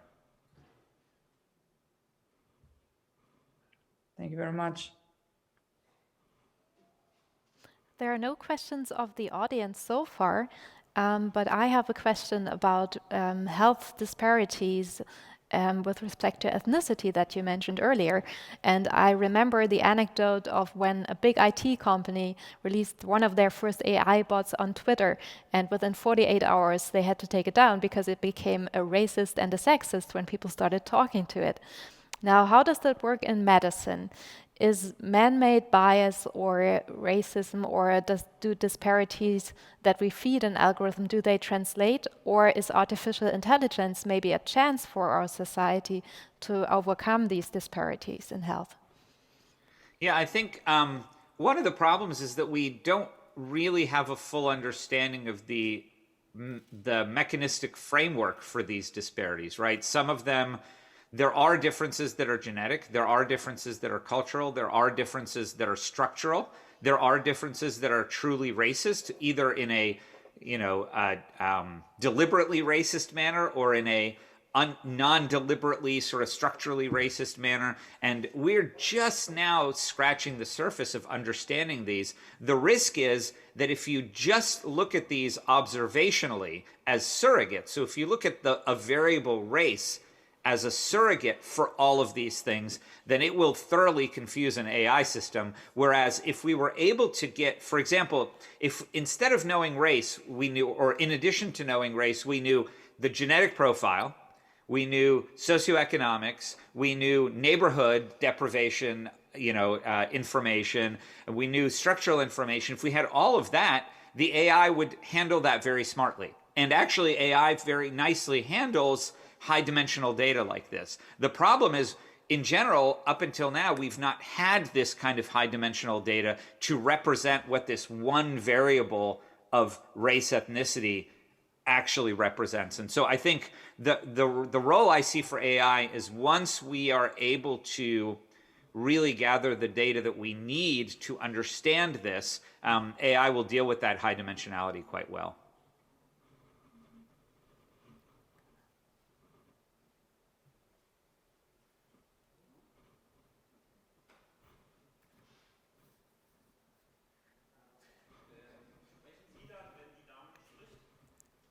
Uta, I think you're muted. Okay.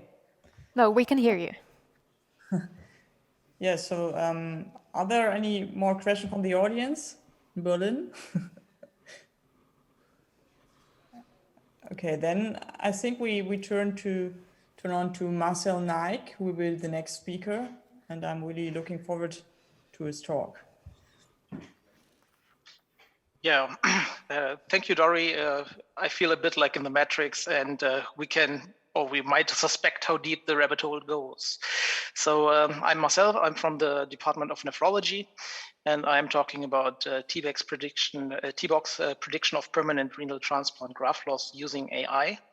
And the problem is we lack a big registry, and however, we have a nice database with fine granular data, and we don't have any image data.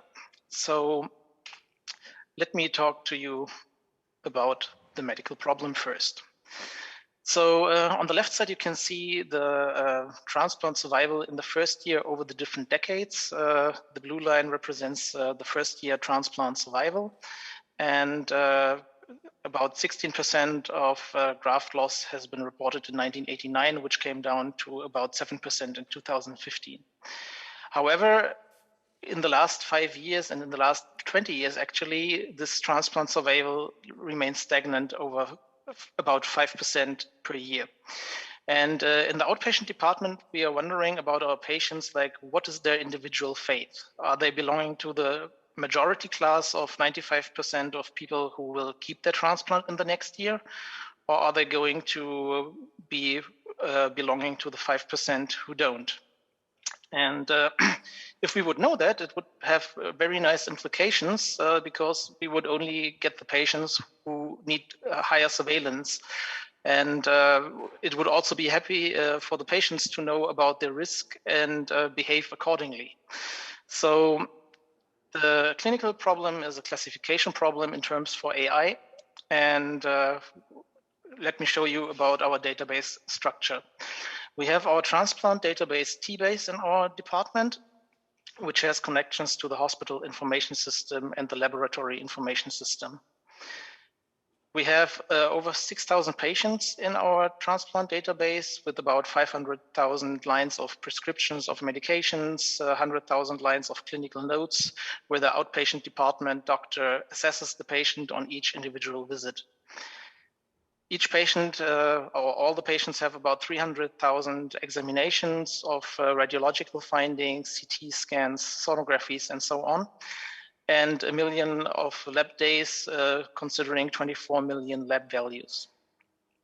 However, in my project, I only use a tiny bit of it, about 25%, because I've included only patients who got transplanted between 1999 and 2019 at our site at Charité Mitte, who were above 18 years at transplantation and only received a kidney transplantation. Other solid organ transplantations had been removed. And our database actually consisted of 3 different databases for each individual site at Beuth, at Benjamin Franklin, and they just got joined together 2 years back. So talking about the patient representation, we have to talk about the patient's course over time. The patient usually is on dialysis and gets referred to us, the transplant center, for evaluation if he is eligible for transplantation. After taking all the examinations and finally we think that he's fit, he's put on the list, and years to come later, he might get a transplant. That's when the time after transplantation starts and his follow-up visits. Usually the follow-up in the first year is much more dense than in the subsequent years. And to make up this loss of information, we also started telemedicine, where we do home monitoring of patients who on a daily basis send us their vitals in terms of blood pressure and temperature and their well-being. So my prediction model uses the data collected in the first year. And I'm going to talk about the short-term graft loss, which is after the first year up to 1.5 years after transplantation.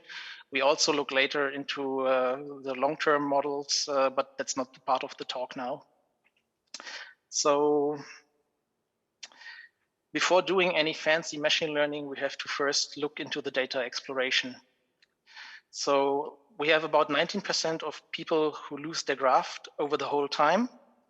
So it's a highly imbalanced data set, even if we don't look into the time points where we want to predict.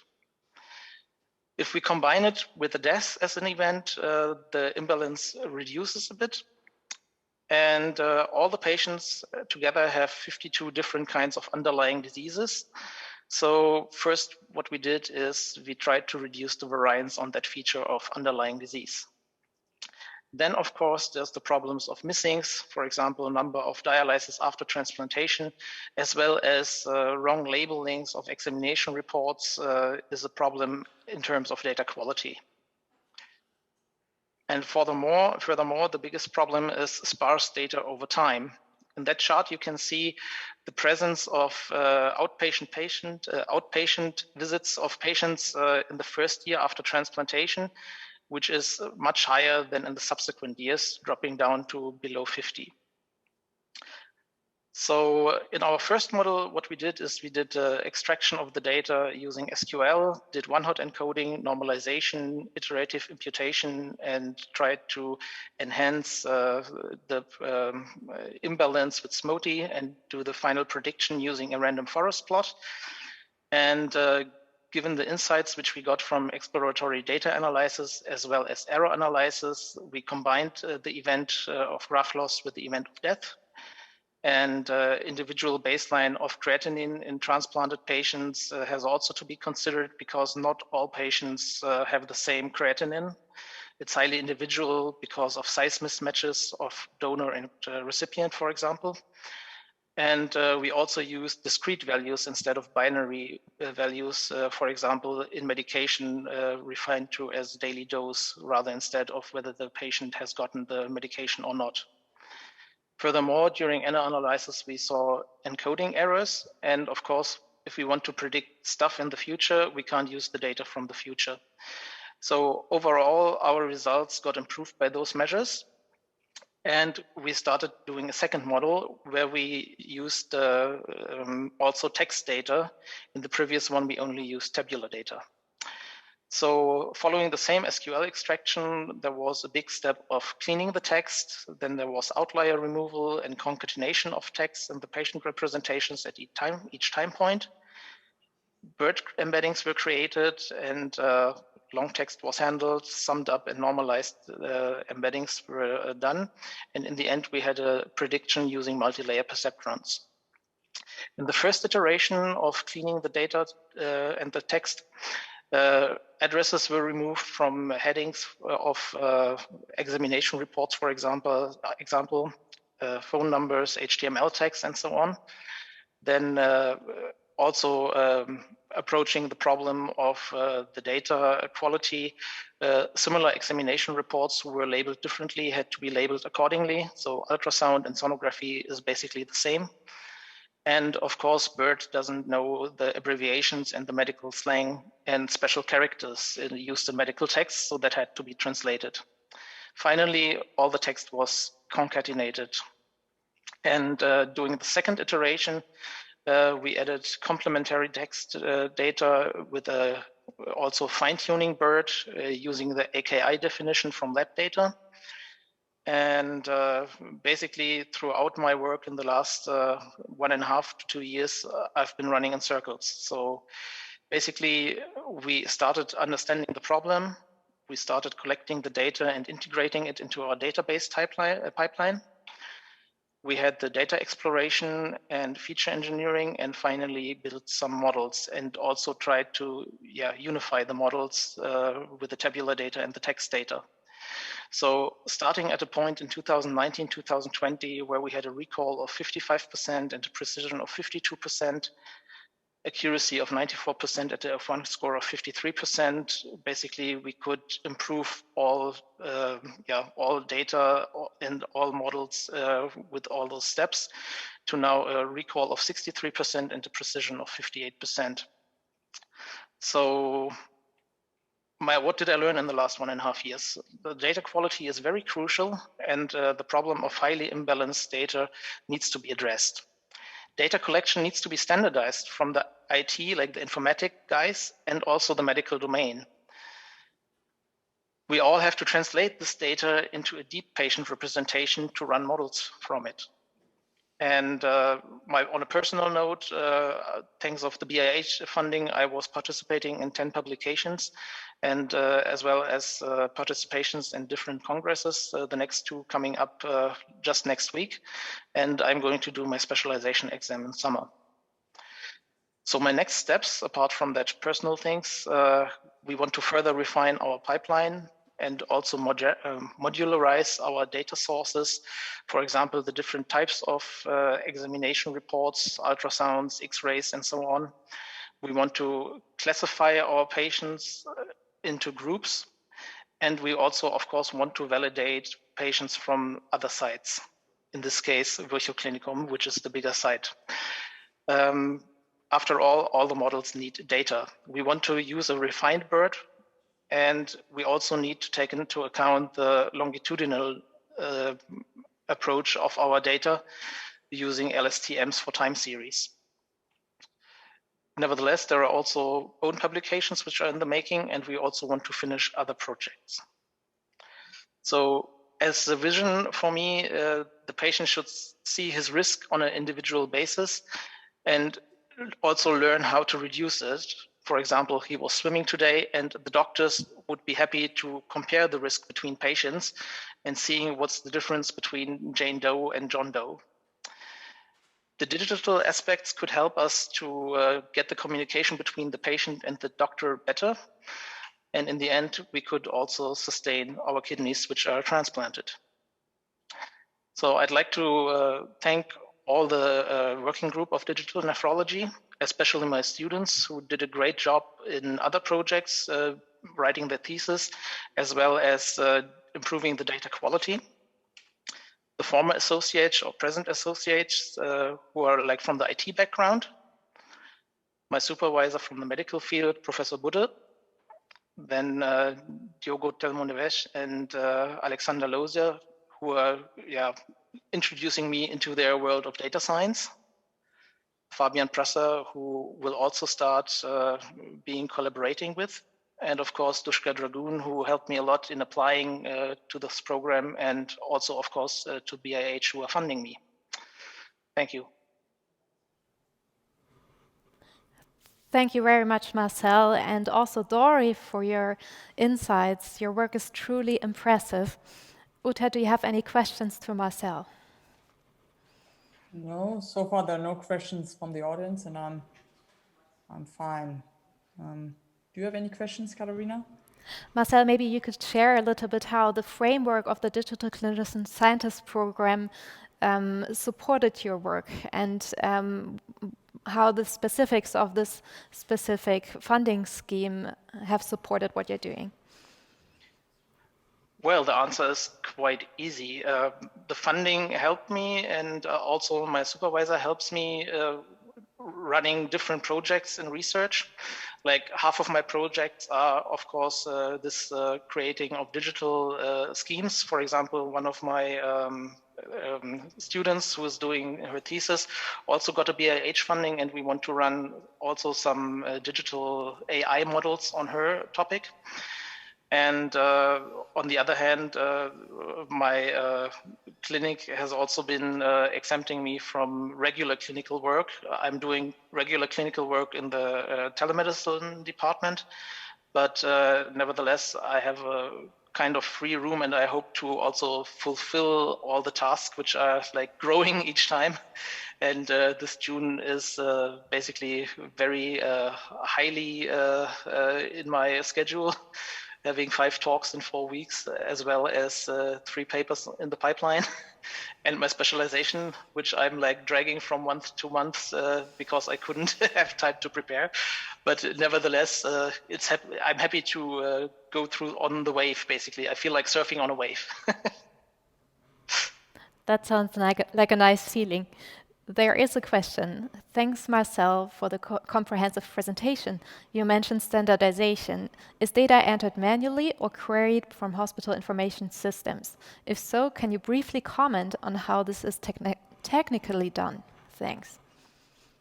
Yes. Do I have a slide for that?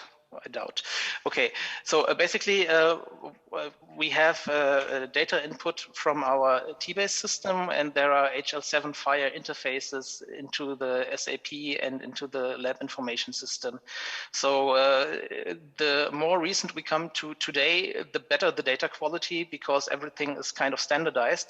The problem runs with the historical data from between before 2004 as well as before 1999. So that's why I also included only patients after 1999, because then the database was in clinical use. And before that, everything had been typed in manually and historically. And on a later note, after 2004, there was also no concept of manual data input possible. So you could only type the things which were already inside. Thank you, Marcel. Does that answer your question?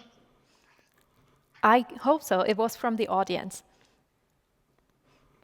Okay, we're moving ahead in schedule. Thank you very much, Marcel and Dorry, and good luck with your specialty exam, Marcel. Thank you. I am happy to announce our keynote speaker, who is Dana Lewis, who's talking to us from Seattle, Washington in the United States today. And Dana is a digital health expert with a unique and maybe a little bit unusual story, because she's not a medical doctor, not a biomedical scientist, and also not a computer scientist. Dana co-founded OpenAPS and created the first open source artificial pancreas system, and is also the first person worldwide who ever used it herself. I first met Dana 15 years ago when we were both patient advocates, and we recently reunited and founded the Open Project together, which is funded by the European Union and the Berlin Institute of Health. And Dana's story is certainly very inspiring for our work and maybe to you. Dana, the stage is yours. Good evening, and thank you so much to Dr. Braune and the consortium for bringing me together to share this presentation with you. I'm excited to talk to you about the We Are Not Waiting movement and this concept of digital medicine by patients and for patients. The reason I'm sharing my experience today is because I'm a person living with type 1 diabetes, a patient who became an innovator and a developer by necessity. And I ultimately became a researcher as well. And so I want to share my journey of developing and the problem that led me to developing and innovating my own solution, and then subsequently researching it, and why it's important to involve patients from the beginning to solve the problems that are most important to patients. I think diabetes is actually a relatively good example to use in this scenario, because diabetes is something we often feel like we know a lot about, especially in type 1 diabetes. We know that the body no longer produces insulin, and that you need to manage your blood glucose levels and take the right amount of insulin. The challenge with diabetes that we don't talk about when we talk about innovations and solutions or research around diabetes is recognizing the fact that diabetes is hard. It's hard to solve, it's hard to manage, it's hard to live with, because people with diabetes are told 3 general things to manage their diabetes. They're told to eat right, they're told to exercise, and to take their medication. In type 1 diabetes, that's insulin. But the challenge with these recommendations is you can do them exactly right, quote unquote right, but even if you do the same thing every day, you can get different results, and it's frustrating and hard. The challenge with these recommendations is there's no one universal diet that works for everybody, and you can eat the same thing every single day and get different results. The same thing with exercise as a person with diabetes. It is very dependent on what food is in your body, how much insulin is in your body, and how your body is reacting. For example, if you're in shape and you've been regularly running, your body might react differently than if you've not been running and you start running for the first time. Or if you shift from running short distances to running longer distances. Sometimes this exercise, whether it's running or weightlifting or anything else, can drive your blood sugar up or down or do different things on different days. And the same thing with insulin. Insulin is actually not a magically instantaneous drug when you inject it or you infuse it. It takes time to work in the body. For example, injected insulin by a patient may peak in 45 to 60 minutes, but it lasts in the body for 6 to 7 hours. And there's an exponential decay curve. And so it's hard for a human to keep track of the insulin dosing activity curve in their mind on top of any impacts of exercise and the impact of what you're eating. And part of the challenge with this is that the tools that we have for managing diabetes are not good enough. We've made steps forward, of course. Fingerstick blood glucose testing is an improvement over urine testing. And we have some things like insulin pumps and continuous glucose monitors that are a step forward. But oftentimes, we are asking patients to rely on a single point in time measurement. For example, a fingerstick blood glucose test, but it's done on a meter that is known to be inaccurate, especially if you're high or low. That variation of how accurate that number is can be quite drastic. We also have things like the A1C, which we use almost as a report card and a scorecard for patients living with diabetes. But this is a point-in-time measurement that averages 3 months, which is thousands and thousands of decisions that a person with diabetes has made. And so a single point-in-time measurement for a person with diabetes is about as useful as giving a pilot who's flying every day for 3 months a summary single number about how those flights have gone. It's just not helpful because the person with diabetes is making hundreds of decisions a day about what they're eating and drinking and resting and the amount of exercise they're doing and the amount of food that they're eating, not just currently, but past and predicting the future. And then, of course, you also have things like sickness and hormones and stress, things you absolutely cannot measure and cannot manage. You just have to respond to the fluctuations that they result in your blood glucose levels. And so it's very easy for a person with diabetes to end up with glucose levels that look something like this. This is actually a picture of some of my continuous glucose monitor, CGM graphs from back in 2013. And I share these graphs for 2 reasons. One is to show that I was asked by my doctor to capture my data for a week. And so I knew my doctor would be looking at my data. And this was me with all of the tools available at the time, educated, having access to information, and trying my hardest. And this was a quote unquote good week. But you can see the number of times I went high or low or high then low. And it was so frustrating to see that this was a good week with maybe 50% time spent in my target range. And the other reason I share this picture is this was the only way to get my data to my doctor. Because at the time in the US, the FDA, the regulatory body, had only approved software for a PC, and I had a Mac computer. So I was not able to get my data off my device. And it left me frustrated for a number of reasons. One of which was that the physical device that I had that held my data that I couldn't get it from, you couldn't change the alarms. And I would actually get so fatigued by the alarms that my brain would stop listening to them, especially overnight. It would prioritize sleeping. My brain is very, very good at that. And so it would ignore the alarms. And I asked the manufacturers if they could make a device that made different alarms, louder alarms, alarms that I could change from time to time so my brain would not get fatigued and ignore them. And they told me they were working on it. But years would pass and nothing would change. And so I finally realized that I had to build my own tools if I wanted such of a louder alarm system or anything else that I wanted. And I wasn't sure where to start because I was just a patient. My background is in health communications. I'm not an engineer. I'm not a developer. But something changed in 2013 as well. I saw a tweet on Twitter from a gentleman named John Kostick, who posted that he had figured out a way to get data off the same device I had in real time. And I realized that if he would share his code with me, that would allow me to make my louder alarm system. Because by accessing my data in real time, I could send it up to the cloud and down to my phone and use an off-the-shelf app, an application that's just kind of a DIY app that allows you to plug in data and make different sounds or take different actions. And that's exactly what I wanted. And so I ultimately had to build my own tool. And it ended up being really, really valuable because by getting my data to the cloud and down to my phone, it made me realize that I could also build a remote monitoring system for my loved ones as a backup so that if I still didn't hear the alarm for some reason, it would then alarm my loved ones. But I didn't want them to get the same alarms that I got because the alarms were dumb. They would say, your blood sugar is high or your blood sugar is low. And oftentimes it was too late to be preventive. And so what I started doing was inputting my own data into the system along with the blood sugar information and telling it what I was eating or when I was dosing insulin. And I wrote a predictive algorithm that would take that information and predict into the future and make smarter alarms about what would happen. So I would get advance notice that my blood sugar would be going low and allow me to take action to actually prevent the low blood sugar. And basically, I was able to go from a reactive system to a predictive system, a proactive system. And that was an absolute game changer for me. First, it was about freeing my data and making a louder alarm, but now I had this smart system that took over some of the burden of the math that a person with diabetes has to do.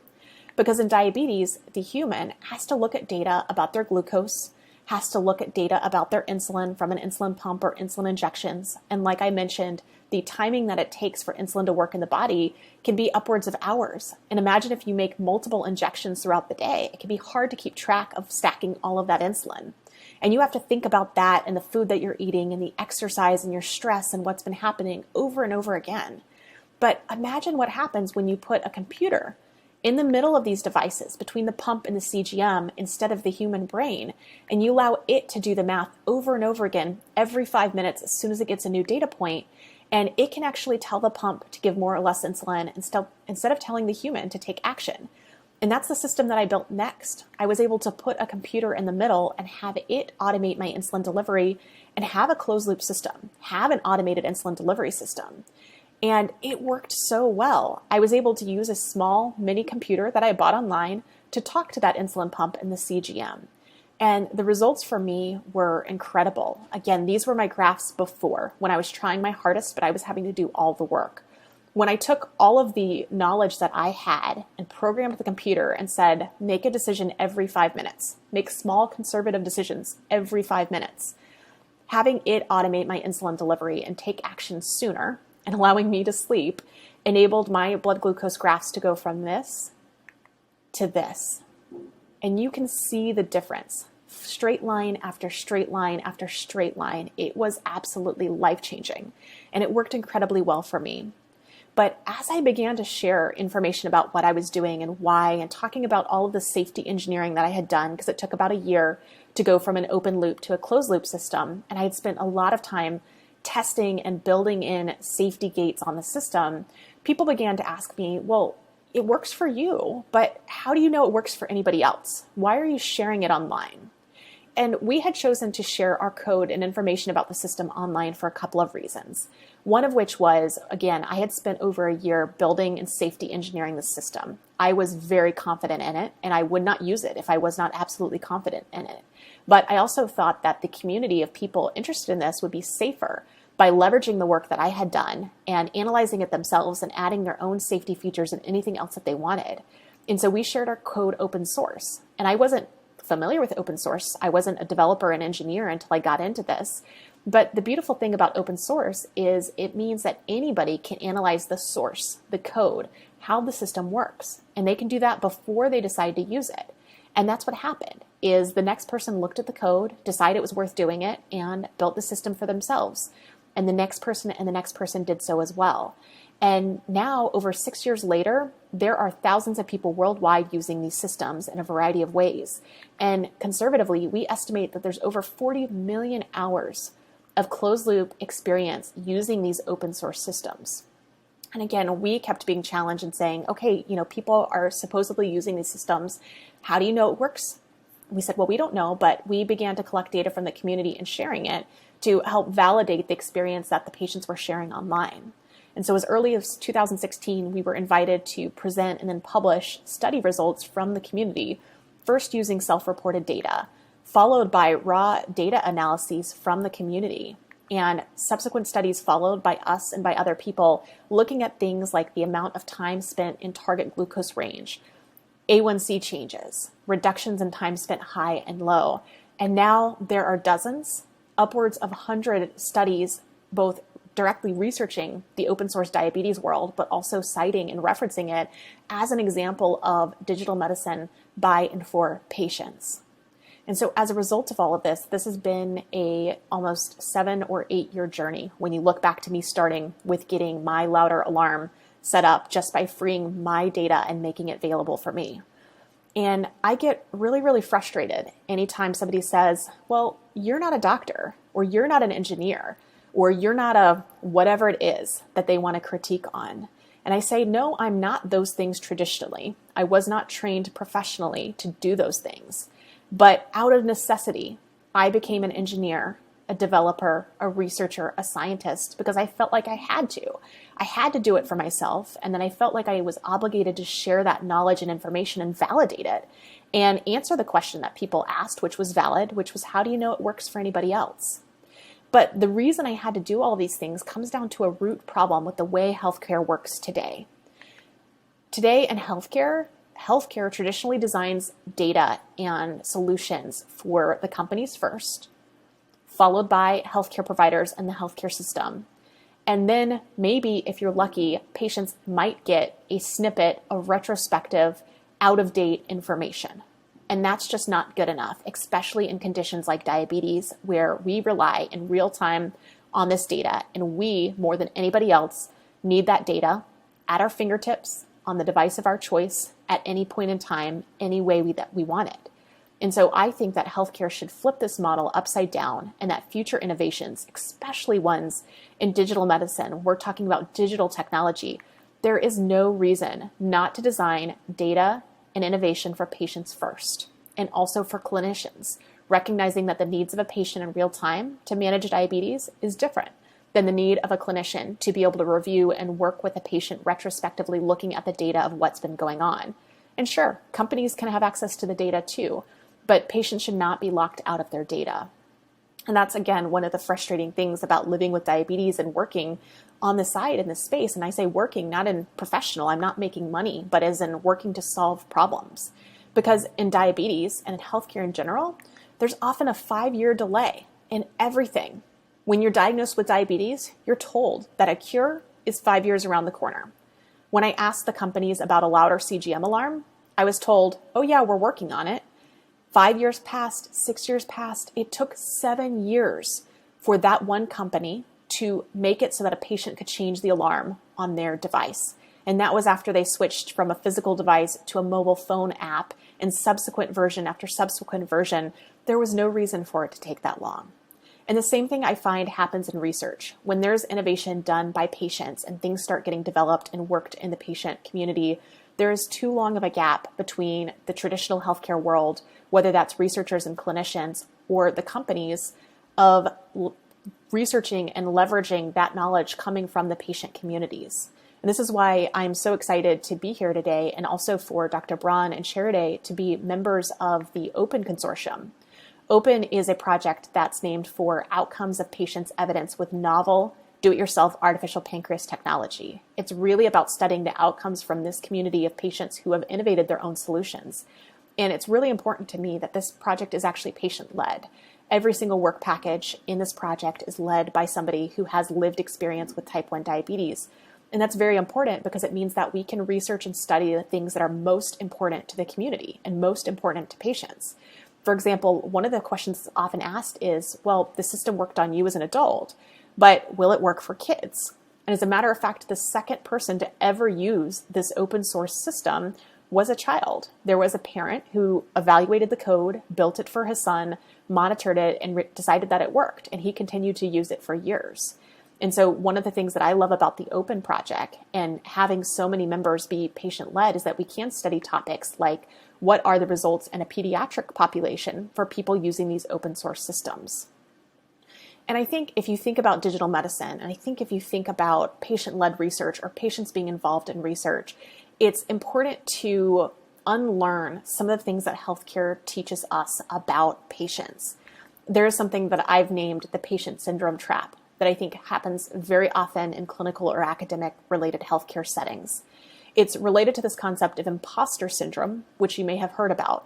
Imposter syndrome is where you think you know very little, and maybe you're sitting in a room feeling intimidated that maybe everybody else around you knows everything you do and so much more. And so the thing that happens in healthcare is people assume that patients know very little. And of course, the healthcare world knows everything that there is to know about a disease or a condition or a problem. And there's no benefit to having patients involved.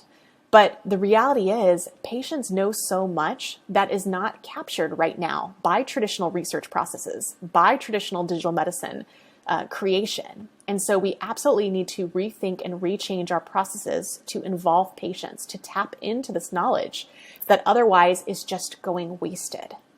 And so my things that I've learned from innovating and working in these spaces as a patient, collaborating with researchers and scientists like yourselves, collaborating with the companies who've now used our code to build commercial products, it's wonderful to see these collaborations happen, and I want more of them. But I think it's important to learn from the way that we've learned to work in the patient space, which is first recognizing that you don't know what you can do until you can try. Again, I'm not a developer and engineer by training, but I developed and engineered a system that's used by thousands of people with no adverse events and is now being used in commercial technologies that are being regulatory approved and made available on the commercial market, all because I was willing to try to solve small problems, starting first with what I knew I wanted, which was a louder alarm, then building an algorithm that was used in an open loop setting and evolving into a closed loop setting. I didn't set out to build the closed loop at first, but I was able to do it because I tried. And also because I recognized that anything is better than nothing. Having a louder alarm and an alarm I could change is better than the status quo of what I had. But I didn't wait for the perfect system. I built it and changed it over time. And recognize that small iterative changes can be multiplicative. They can go a very long way, especially when you start looking at the friction and the problems that patients are living with. Things that look like small changes to you, maybe it's 5 minutes a day for a patient. Well, 5 minutes a day, 365 days a year for many years of their lives, that's a lot of time and a lot of frustration and a lot of energy that we can save patients. And so it's absolutely important to do these things, to work more quickly. Don't wait for the perfect one-size-fits-all solution because one size will never fit all. And I do encourage all of you to consider working with patients in your research. Start early. Don't wait until you have a grant. If that's where you start, great, but the next time start bringing patients in to help establish the protocol, figure out what are the important research questions, look at how patients will tolerate the protocol and the data collection, and make sure it's answering questions that are important to the patient community, as well as to the clinical and the research community, because that's what gets the research results used at the end of the day. But make sure you know that you're going to have to evolve the way that you work because you're involving new partners and more stakeholders. And so you want to involve them at every stage of research. You want to compensate for them for their work. And you will benefit too by learning new skills, learning new things, new ways to work. But it's important to calibrate on pace and expectations because in the patient community, the traditional research timeline is fairly slow. Like I said, 5 years is not an acceptable time frame from research or ideas to go from idea to publication, for example. And there are tools and solutions out there. So if you are ever interested in talking about ways to involve patients in your research, I'm more than happy to have that conversation. And there's also tools like the partner readiness quiz that came out of the Opening Pathways project that I worked on. It's a quiz that can walk you through questions to think about how much time you have, what type of partnership you want to have with patients, and think about ways to incorporate patients in different stages of your research.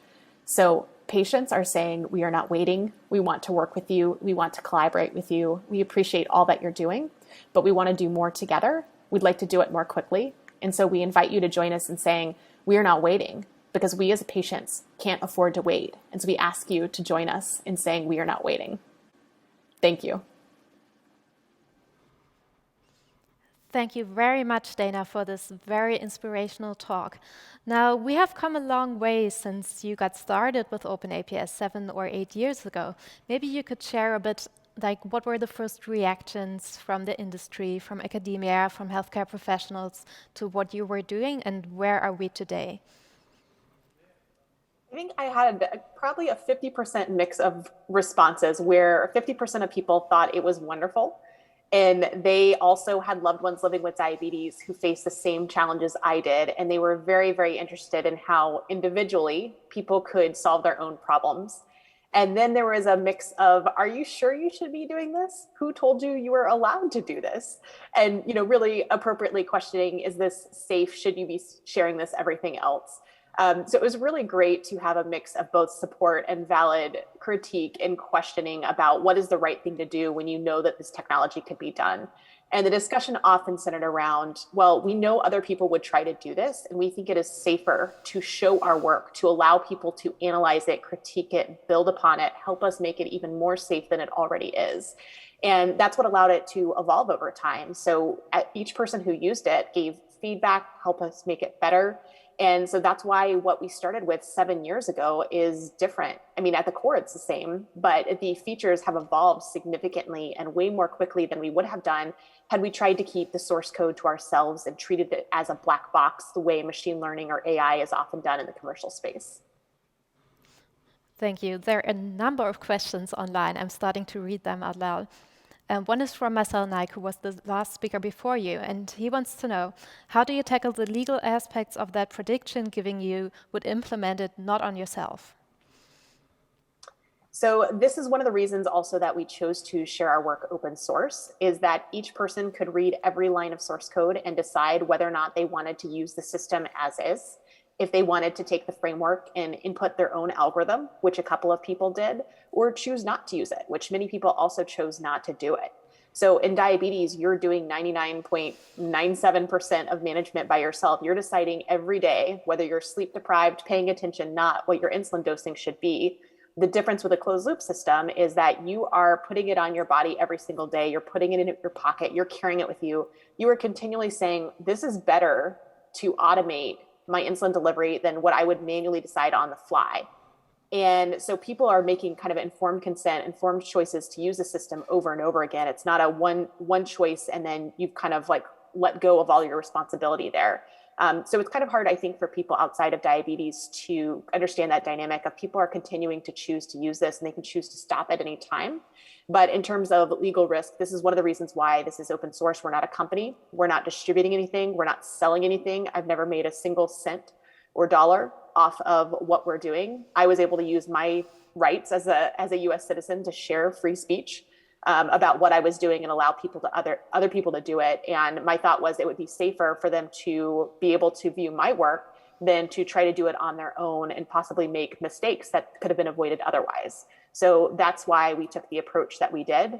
Safety is very, very important to me. We put in a lot of safety gates and safety requirements in the code so that people had to, really understand the system in order to build it themselves and make sure they understand how to use it.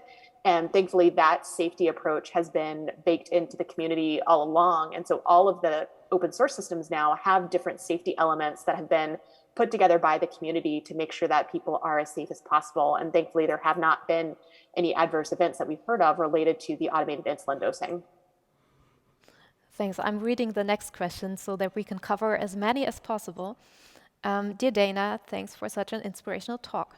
Can you give us some insight into which skills you had to learn to do this yourself? I imagine it will be overwhelming for others. Could they do it too?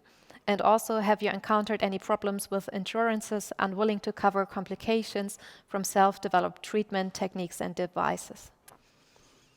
Great question.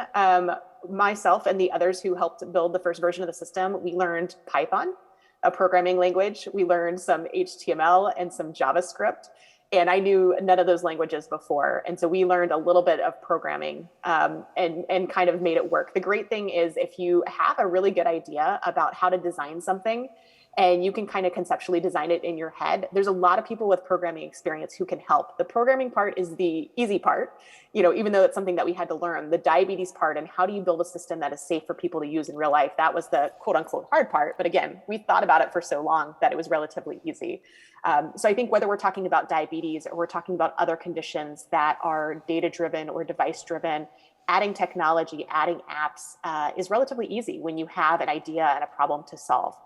So I think that's easy. I think in terms of insurance, this, again, it's unique in this situation because we were using commercially approved pumps and CGMs. It's no different. My insurance continues to cover my pump supplies, my CGM supplies, because they don't know anything about the DIY system that I happen to be using, putting it together. And then in terms of complications, there have been no complications of using the systems. There's been no adverse effects. So that's not come into question, thankfully. Thank you, Dana. Now, how do people avoid the patient syndrome trap that you mentioned earlier? If you're an early stage researcher, maybe a digital clinician scientist fellow, or also the folks who are a bit more experienced watching today, how do they find people like you?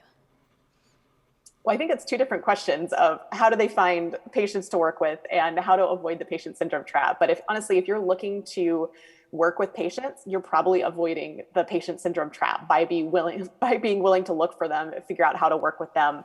I think the challenge is often, there's pathways for applying for grants, getting funding, getting publication. That's what you learned in school through mentors in your job. And it takes courage. It takes time and energy and resources to deviate from that, to add stakeholders like patients, to pay them for their time, to say, I'm going to carve out, 2% of my budget or whatever number that is to put towards my patient stakeholders, to pay them for their time and their insight, because they're going to help me work on this project. I think it's very important if you work with patients to pay and compensate them for their time and expertise, because they absolutely have that lived expertise that maybe you as a researcher, as a scientist, don't have. So I love hearing and seeing questions about how do we find these people. It kind of depends on which community you're working in. Obviously, if you want to tap into the diabetes community, you can ask you, Dr. Braune, or me, and we're happy to introduce you to many, many patients who would love to work collaboratively on research. But I know hundreds, if not thousands of patients in different types of cancer, cystic fibrosis, asthma, you name the condition, there are patients out there who are, innovating themselves, researching, looking for ways to get involved and make it better for everybody else. Patients are very, very self-motivated. They often have bad experiences, not that, the clinical world did bad things to them, but they had an experience that was non-optimal, or they fell through the cracks of the system. And so they might have gotten over it and said, in order to make sense of this, I want to turn around and make it so nobody else falls through the cracks, so nobody else has those problems. And one great way to do that is by helping with research and designing the solutions and designing research to be optimal for patients in the future. So there's pretty much always patients willing to help. It's just a matter of, to the question, finding them and starting working with them as soon as possible, so that you define the research questions and you define the research protocol in a way that it's actually, going to be research that's translatable to patients at the end of the process. Great. One final question to you, Dana. And that is, you mentioned that your work is now being implemented in clinical trials and also translated to commercial systems. How does that go together? Open source technology and systems that are regulated, that people make potentially profit with. How does that work? So open source means that the code is available for viewing, and we chose for OpenAPS in particular to license it with a license called the MIT license, which allows personal use and commercial use. So from day one, we said, if there's companies that want to use this, great. We would love for them to use this because we think it's pretty good. And there's actually a company that took our code, ran it side by side with their first set of code and said, there's places where OpenAPS outperforms our code.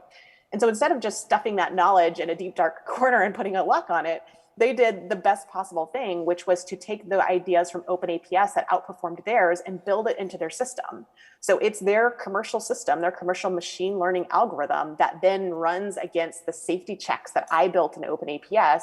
And if they conflict, it then goes over and starts again. And so they say 10 to 20% of the time, it's actually kind of OpenAPS code ideas running to safety check the system of this commercial machine learning algorithm, which I think is a fantastic way to mirror, ideas coming from the open source world with a machine learning algorithm that already exists, but used it to kind of safety check against what a person with diabetes would do.